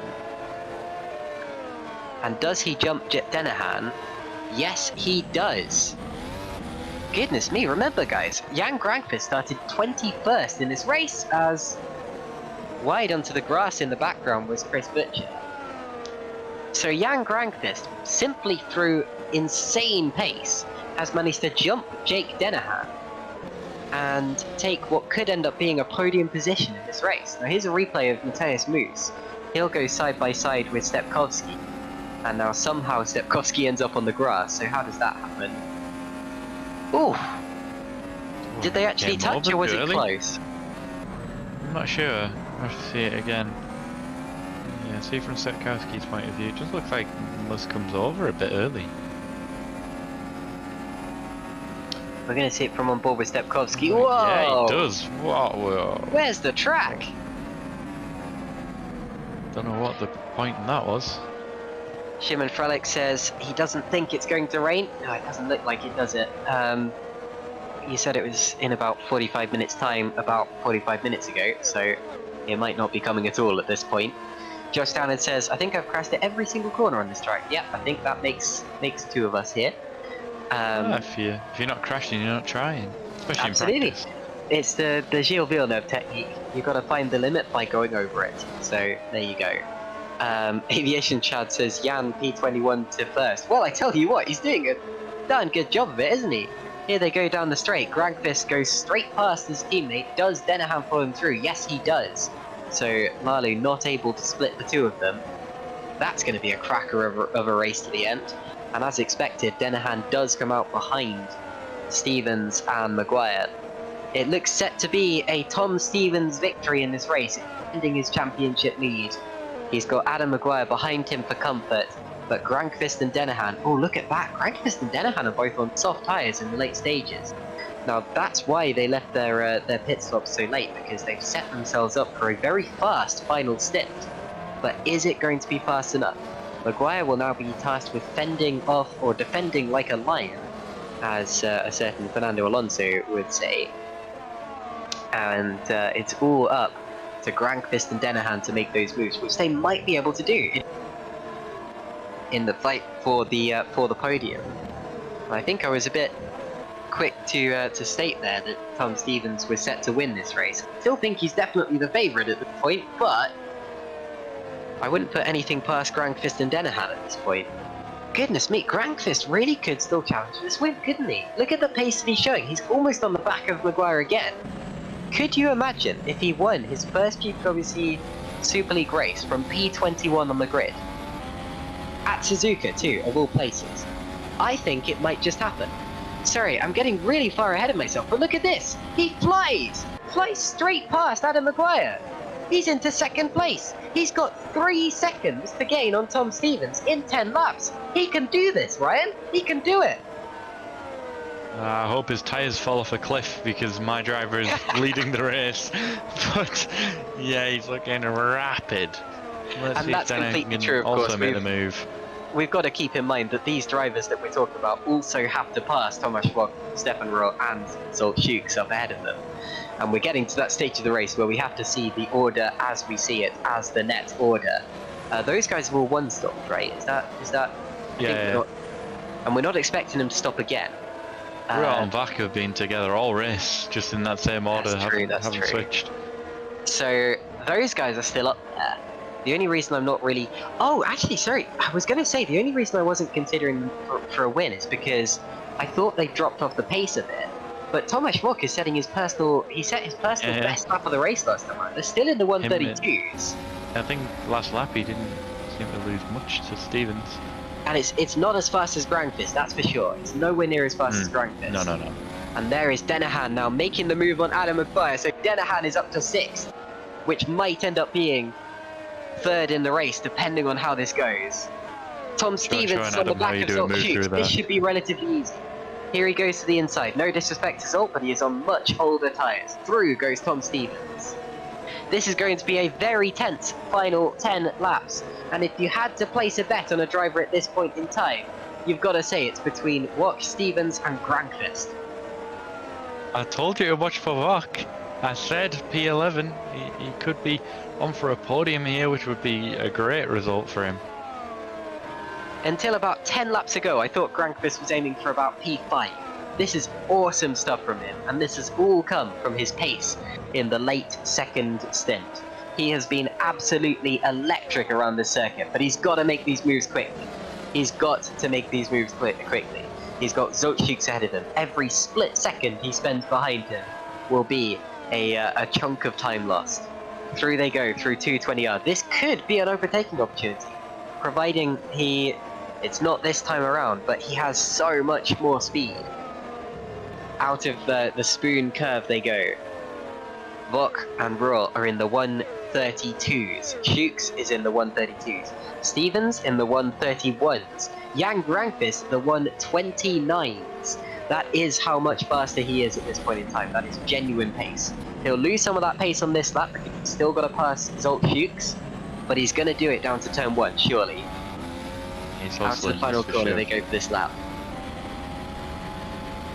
Yeah, it seems like Stevens is catching though a bit more than he has been in the last 3 or 4 laps to the top That's 2. true. Stevens has turned up the wick. He was in. They were all. The top 4 were in the 131s on that last lap. If the top 2 can keep this up, then I may have to apologise for completely ignoring Tomasz Wok and Stefan Roll today. They have done a wonderful job. Even 8 if they laps don't win, remaining. that's still amazing. This is like the Alexander Rossi strategy. You remember Indianapolis 2016? Just left it out as long as he possibly could. Basically ran out of fuel on the last lap and ended up winning the race as a result. That's basically what Wok and Raw are doing here, but on tyres. And that's why we haven't really been talking about them as potential race winners, because this has come out of nowhere. Yeah, I believe I should be saying around about now to stop the count. Indeed. More than this. Denahan passing Shooks. Well, he's fending off Shooks, isn't he? Because he was already ahead. Stays P5. Stevens has just gained a whole chunk of time. Surely Stevens is going to be in the 129s, at least 130s on this lap. This is a great lap from Stevens so far. It's still not coming down a massive amount though. I think there's quite a big gap. Like the delta goes up and down. And That's true, that's true. You know, it's been like about 20 seconds ago it was 7 seconds. Here comes Grankvist. Grankvist has caught Stevens. Grankvist goes through, up the inside. Now, until a few laps ago, we thought that was the net lead. It might still be. Grankvist, 1:29.9 with the overtake. He goes through, and he has the pace to catch the leaders. Tomasz Wok was a 1:32.0 that last time around. Grankvist is gaining at over 2 seconds per lap. Look at the leaderboard. Wok up 10, Raw up 10, Grankvist up 18 positions. This is brilliant racing from the top 3, and it is going to go down to the wire at this rate. Now, if Grankvist continues to catch at a rate of 2 seconds per lap, he will be on the tail of Raw and Wok in just 3.5 laps time, and there's 7 laps to go. Grankvist could win this race from 21st on the grid. Here's Adam Maguire now. He's caught up to Zolt. He's not done yet for a top 5 finish. He's catching. He'll get him towards 130R, I think, or he might get him down towards Turnwood. We've got 7 laps to go still. Sorry, Ryan. I'm really getting so excited. This is one of the best races I've seen in a while. I just, you know, Jan's been quick all year. How is it happening like this? Like, I'm not saying that he has won, but he's the odds would be very much in his favour right now, and it's just the most unlikely race for him to pull something like this off. And wow. And Maguire goes through to 6. Look at that. Through he goes. If Wok and Rolt's tyres really hit the cliff, Maguire could still challenge for 4th. Just Downard saying the real-time data is bad in R2. Yes, that's absolutely true. Dolly Space saying, how did he gain 2 seconds between Degner and Hairpin? That's magic. Yes, it is. Jan Grankvist's gap for the lead is down to 5 seconds. His last lap, once again, in the 129s. He's turning qualifying laps every single time around this circuit. He's absolutely going to have the fastest lap of the race. Here he goes into the hairpin once again. Look at this beautiful driving from Jan Grankvist. He's got it under 4 seconds, but you have to keep in mind that the Degners should be taken, or the Deltas should be taken with a pinch of salt. I say Degners because, of course, we're at Suzuka, but there you go. It goes back up to 6 seconds there at one point. Yeah, it does, doesn't it? Just up and down all over the place. But so we'll update you as they cross the start-finish line. Last time around, it was 5.2 seconds from Grankvist to Wok. Of course, you got Royal between them as well. And look, and Royal could still win this race. Royal is right on the tail of Tomasz Wok. Oh, this is crazy. Stefan Royal has had a dodgy season so far. The 2021 champion has not had the luck or the pace, and his best result so far this year was 5th place at Spain, which of course is still a great result, but he's not yet finished on the podium or won a race. Tomasz Wok has never won a race in GPVWC Super League. This will be his first. Jan Grankvist is going for his first GPVWC Super League victory. If any of these drivers won, it would be a massive, massive story. across the line. Grankvist was in the 130s that time. He was 6 tenths down on his previous best, or his previous few laps, but he's still gaining. Tomasz Wok still in the 132s. The gap between Wok and Grankvist, 3.3 seconds. You can see it visually.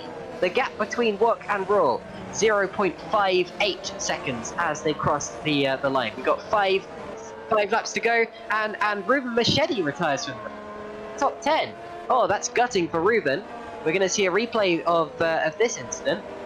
Now, hopefully, and it's a disconnection. It's a disconnection, just like we saw with Philip Prischke earlier on when he was running the top 10. Machete was running 10th, so that is gutting for Ruben Machete. Not an ideal when the night there.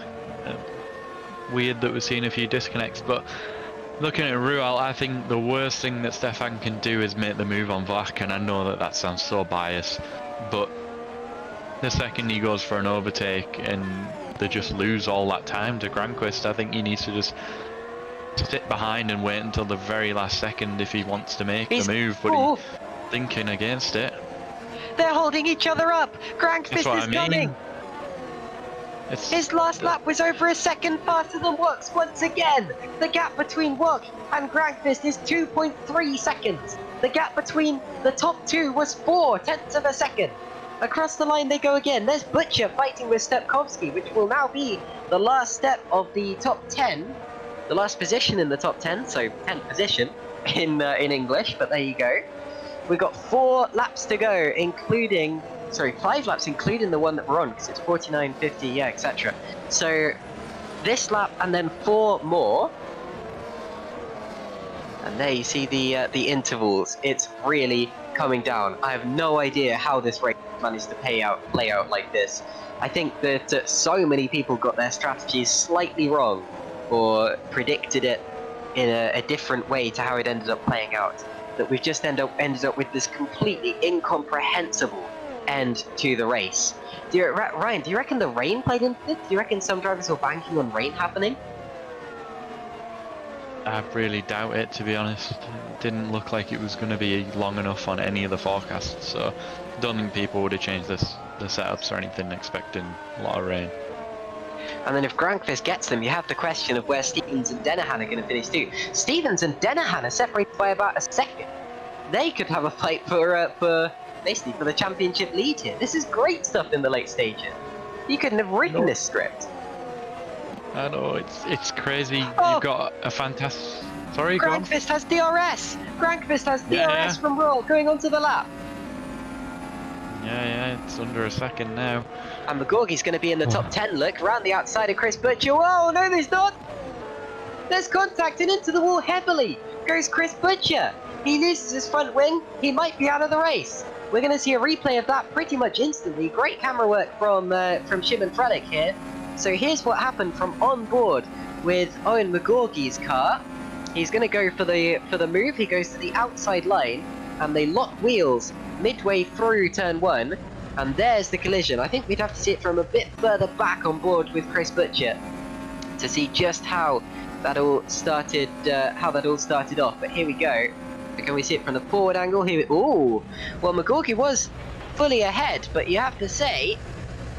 Well, I'm not gonna say anything else in that one, but I think that's another racing incident potentially. There was no egregious party in that one. And now, look at Jan Granqvist as we approach the final 3 laps of this race. The top 3 are separated by half a second. This is amazing stuff as we come up to the start-finish line. The lap times don't matter anymore. You can see the gaps visually. Jan Granqvist is going to go for 2nd position. Roll takes a look around the outside, and now it's all about the traction on the exit. He always gets run out of road. Oh. This is brilliant racing. Absolutely fantastic. And Dennehan is right on the tail of Tom Stevens as well. That's for 4th position. Lalu now passes, Shooks has passed Stepkovsky, I think. That's for 9th place. Here's Williams and McGorgy fighting over 11. Now, unfortunately, it looks as if Chris Butcher did retire from this after the collision that we saw on the last race, on the last lap. Here's Jukka-Pekka Lalu, and this is the move that we saw. Sorry, so that is... Well, it looks like he got past Shooks, and then Shooks got back through again potentially. So did Lalu. Yep, he ran wide. So back through goes Oltschukes. Cool, let's take a breather for a second. This is going to be brilliant. I can't believe this here. This is exactly what Tomasz needed, really. I think it was brave from Jan to try that. Stefan was always gonna react. Yeah, they definitely touched. Give him no room there, but there's still time to go. And oh my word, my heart is pounding right now to be a first win for our team. We would really need this, but it's so close. Tom's just gonna have to hold in. No DRS. He's just a sitting duck on this straight as the two coming up behind him. Defends. Ruot goes to the outside. Oh, and the touch just a little bit. He's wide. They both get out of it on the clean. This is the penultimate lap of the race. And there's the race between Denahan and Stevens. No, it's not quite the race for the and Denahan's through. Sorry, Denahan's into 4th place. It's not quite the race for the championship lead. The difference between the two is 7 points coming into this race, and the difference between 4th and 5th is 2 points. So there'll be 5 points separating them as it stands. Here's a replay. Denahan goes through into 4th position after a great recovery drive. Round the outside he goes. Here is Stefan Ruot. This is a replay of what we just saw as he attacked Tomasz Vogt. There was contact. Wheel to wheel. Grankvist nearly got both of them. We're going to see it again. There it is. Little touch. Another little touch. He slides wide. How is he still in 2nd position? He could still win this race. Giuseppe Lino might have had an incident. We're about to see that. Down into the hairpin he goes. And spins it out on the exit. He's going to have to reverse out of that one. And now we go. What's happening at the lead of this race? Back to the leaders. Get into the final lap almost. We're going to have 3 for the lead on the last lap. Who's going to do it, Ryan? It's got to be Mark. Come on. Come on. Here we go. Grankvist is about to make the move. Is this going to be a Kimi Räikkönen style comeback? Here he comes. He's going to do it. He's up the inside. He's going for 2nd. He's nearly on the grass. Ah, they touch. Grankvist might get it. I think he's going to. Grankvist is 2nd. Oh, yes, he now has. What can he do about Tomasz Vogt? He has 3/4 of a lap. There are no more DRS straights, but there are straights. Oh my goodness. This could not be more tense. He has much fresher tyres. He has much more pace. This is between Vogt and Grankvist. Credit to Stefan Ruot for not coming together with anyone there, because there have been so many instances of wheel banging. Grankvist twitches. There have been so many instances of wheel banging where they've just about got away with it, but the important thing is that they have got away with it. It's still 3, maybe 4 for the lead on the last lap. Denahan and Stevens are both within what would be DRS range of each other and of Stefan Ruot as we continue the final lap of the race. Could you imagine how Jan Grankvist is going to feel if he misses out on yet another victory with his 7th podium of the season? What goes defensive? Here we go. This could be his last chance. This is for the win on the last lap into 130R. He's on the outside. He's spin. He's spin. Tomasz Vogt is going to win his first GPVWC Super League race. My goodness! Out of the final corner they come. Tomasz Vogt is a Super League winner at long last. Jake Denahan is 2nd. Stefan Ruot gave him 2nd place on the last lap. Grankvist is 4th position after Wheel thought he was going to win it. Tom Stevens is 5th. Adam Maguire 6th. Then it's Mateus Moose, Jukka-Pekka Lalu, Zoltschukes, and Daniel Stepkovski, the top 10. And that is one of the best finishes to a GPWC race that I've ever seen in my entire life. Tomasz Vogt is a GPWC winner. Ryan, how do you feel? I mean, I know I'm very biased, but that is the best race of the season for me. That was just incredible. Jan, Tomasz, Stefan as well. Oh my word. And you know, that was good for the championship as well for Denahan getting past Stevens. What a race! What a race in general. And let's not forget, Tomasz Vogt just won that from 11th on the grid. I'm just going to calculate. I said he was the one to watch if I wasn't Yeah. going for Dennehan. It was the ultimate strategy. He played it perfectly. And I'm going to calculate the championship. Here's a replay of this last lap. That's okay. So this is on board with Grankvis. How did he spin? Did they touch? We're going to see a replay now. He goes to the outside. Tomasz gives him plenty of space. Great driving from Tomasz. And Jan loses it by himself. There was no contact whatsoever. And Jan did a great job to gather it up. He will be gutted.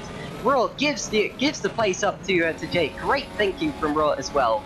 Honestly, out of those top 5 drivers, they all played it absolutely brilliantly. That was some top-notch racing from some brilliant GPWC drivers. I am so proud of the Super League field today for providing such an incredible, incredible race. And yeah, I'm just going to work out the championship standings quickly. Dennehan scored 20 points. Yes, Stevens scored 11 points. 11 points. So as Szymon and Frelik are saying in my ears, Dennehan has just taken the lead of the championship by 2 points, heading into the final 2 rounds of this championship. I am absolutely lost for words, but we've got to speak to some drivers today. We're getting a few of the THR drivers in, or THR and Nocturne drivers in the chat as always. I'm not sure how wise it is to talk to them after this particular race, considering everything seemed to go wrong for them. But who I really want to speak to is Tomasz Vlog, because my goodness, that must feel incredible to win your first race in such unbelievable circumstances. I guess we can talk to his team principal. Ryan, what has Tomasz been doing to ensure that this happens? What's he been working on, and just how much is this going to mean to him? I have no idea. I joined last night for the race sim, and I know that not just Tom, but all of the guys in our group, Matthias, Daniel, and Chris, were feeling quite good about Suzuka. And you know, we saw the radar for the rain, and everyone was nervous. Do we put on a little bit higher wings, expecting to maybe have to go on to the inters or the wets? But they held off, and just, you know, he's been close on a couple of occasions. He's had podiums, but he just got it right. Yeah, just everything right tonight. You know, and that's reflected. I think people are seeing that in the YouTube chat. Like, everybody's comments, he did everything right. He did nothing wrong. He just kept it clean.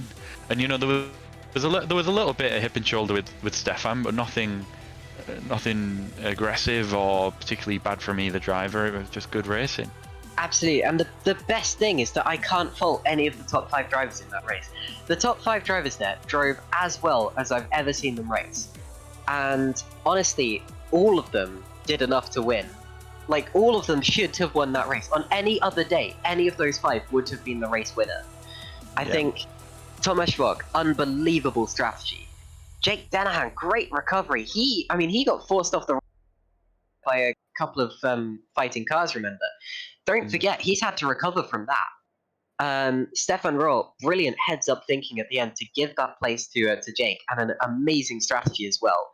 Jan Grankvis, what a recovery drive, and I feel so sorry for him, because he deserved that victory as well. That pace, oh my goodness, I've never seen such pace. Jan was possibly some of the most out-of-body driving that we've seen at any point this season. Tom Stevens as well. Remember, he did that insane start of the race. That's how he was leading in the first place. He is robbed. I mean, any of those 5 drivers could and should have won that race. And I think that the fact it went the way of Tomasz Vlog is very well deserved. And honestly, Ryan, can you go drag him into the room? Can you literally just drag him kicking and screaming into the broadcast room, because we need to talk to him, surely. I've already messaged him. I don't even think he's gone on Discord. Wow, I never thought I'd have such a feeling being a team owner and not the driver. You know, I think a lot of people know that I've typically been more a driver than a team principal throughout my career, but you know, I've been team principal for Super League and Super League Lights, and I've never ever felt like this when I've not been driving. It's magic. Absolutely magic. Absolutely magic indeed. Okay, so we have a choice to make, Ryan. We can talk to some drivers whose race didn't go so well. That's all the option we've got at the moment. Because honestly, so we've got. I'm not okay. Well, let's have a look at the calendar. So you've got Abu Dhabi and Brazil coming up. 2 points in it between the championship leaders, Jake Dennehan and Tom Stevens. After the championship that we've had, it could go either way. Jake Dennehan could theoretically wrap up the championship in Abu Dhabi, but let's face it, that is almost definitely not going to happen. It would require Jake to win the race and Tom not to finish. And then, of course, it goes down to Brazil. But I tell you what, we have some fantastic news because we can now talk to our brand new Grand Prix winner, Tomasz Bok. Tomasz, how are you?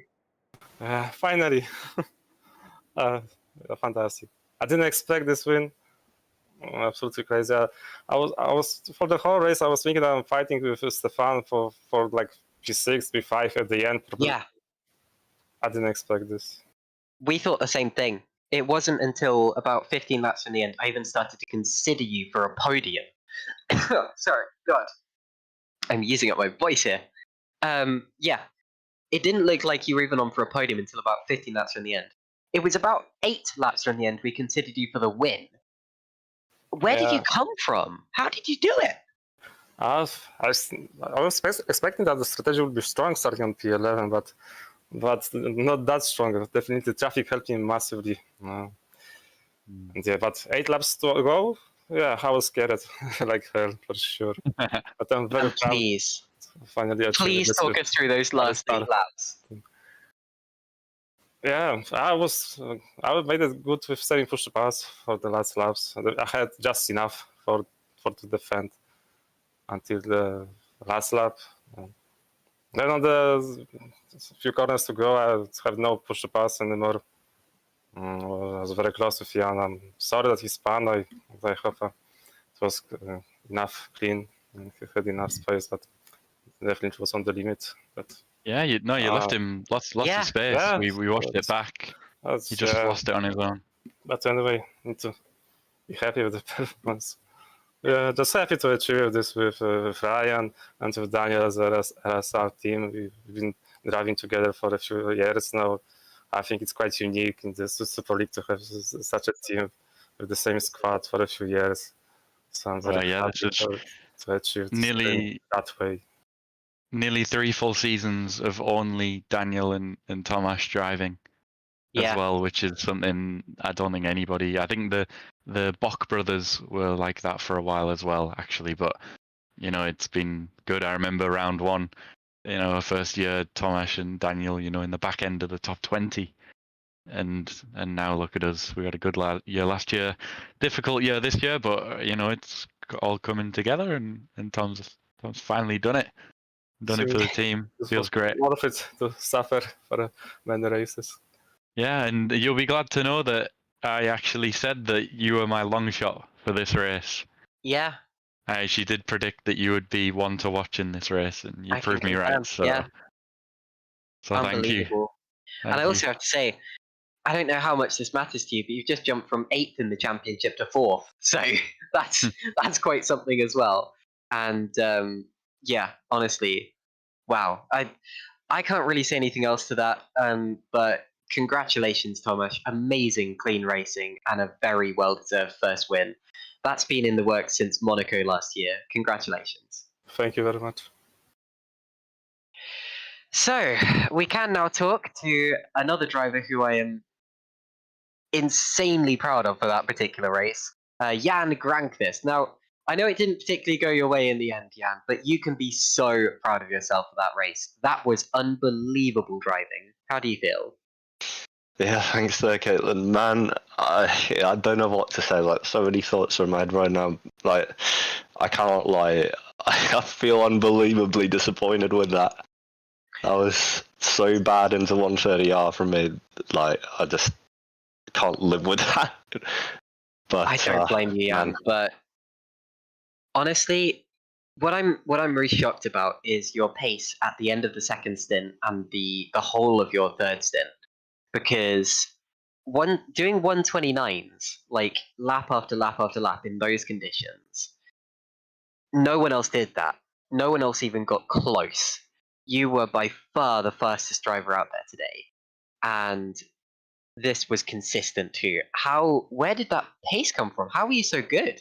Yeah, that's a good question, to be honest. The weird thing is usually I've been considered really a quali merchant for all this time, but I don't know what it is with this car in particular, but in GPV it seems like that is all swapped completely around. I don't seem to be there quite in quali, a few tenths here and there every time to the likes of Jake and Tom, but then in the race, I don't know what happened. I was definitely in the zone today, like that was insane.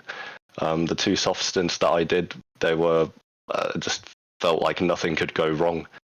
And yeah, Suzuka is also one of my best tracks for sure. Like it's just such an enjoyable track to drive, and yeah, everything went right there, but not quite at the final lap. No, would you mind talking us through the final few laps of that race? It was an amazing battle.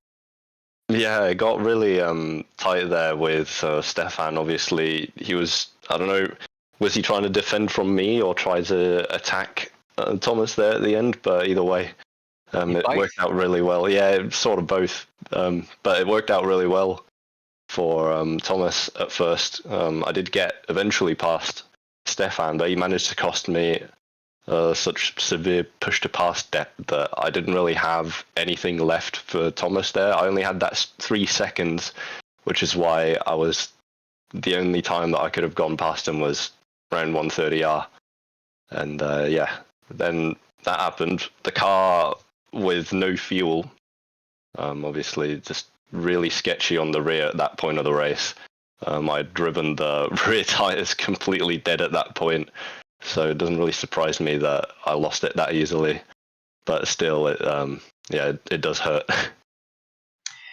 Well, I know it didn't end how you wanted it to, but I think that was one of possibly your best race ever. I can't believe the pace that you showed today, and I think you should be very proud of yourself. Yeah, thank you very much. I completely agree, and I just have to say, and I want to say this to every driver that was in this race today, just thank you. That was the best. Yeah. One of the best races that I've ever witnessed in GPVWC. It just had everything. Yourself coming from 21st was just outrageous. It was unbelievable to watch. Really, really good. Yeah, thanks. GG's to everyone as well. It was great fun having to come through the field and see all the different drivers. Absolutely. Congrats, Jan, and yeah, good luck in the future. That first win, it's gonna come. It's gonna come, okay? Not long, I trust. I'll do it. Fantastic. Well, there you go then. I don't think we should. I think we're done with the interviews for now. I think that we've gone on for so long with these particular ones. It doesn't really make much sense to end on a driver who's not had such a good race, I'm afraid to say. I do apologize to the drivers who were waiting in the interview room. We just had too many of you, and I didn't want to pick one or two of you and leave the others disappointed. But yeah, I hope you guys are all doing okay. Ryan, my goodness, I thank you for joining me today. I have to admit, Singapore was one of the worst Super League races I've ever seen. This, arguably the best, definitely one of the best. Possibly, it's in my top 2, along with Brazil 2021. Yeah, I get that. And I just... It didn't have a championship in it, but the racing was quality. Yeah. Anyway. Yeah. It'll be one I remember. You always remember the first, don't you? Your first win. And of course, thank you very much to Szymon Frelik for broadcasting the cameras, the sites, everything you saw during this broadcast. And of course, thank you all for joining us in the YouTube stream and for watching along. We will see you next week for Formula Sprint 2 on the Tuesday and Formula Sprint 1 on Thursday. Of course, the week after that will be Super Lights on the Tuesday. And then yet another Super League Grand Prix, the Abu Dhabi Grand Prix, which will be the first potential championship decider. Jake Dennehan could wrap up the championship if he wins. Tom Stevens fails to score. Thank you very much and have a good night.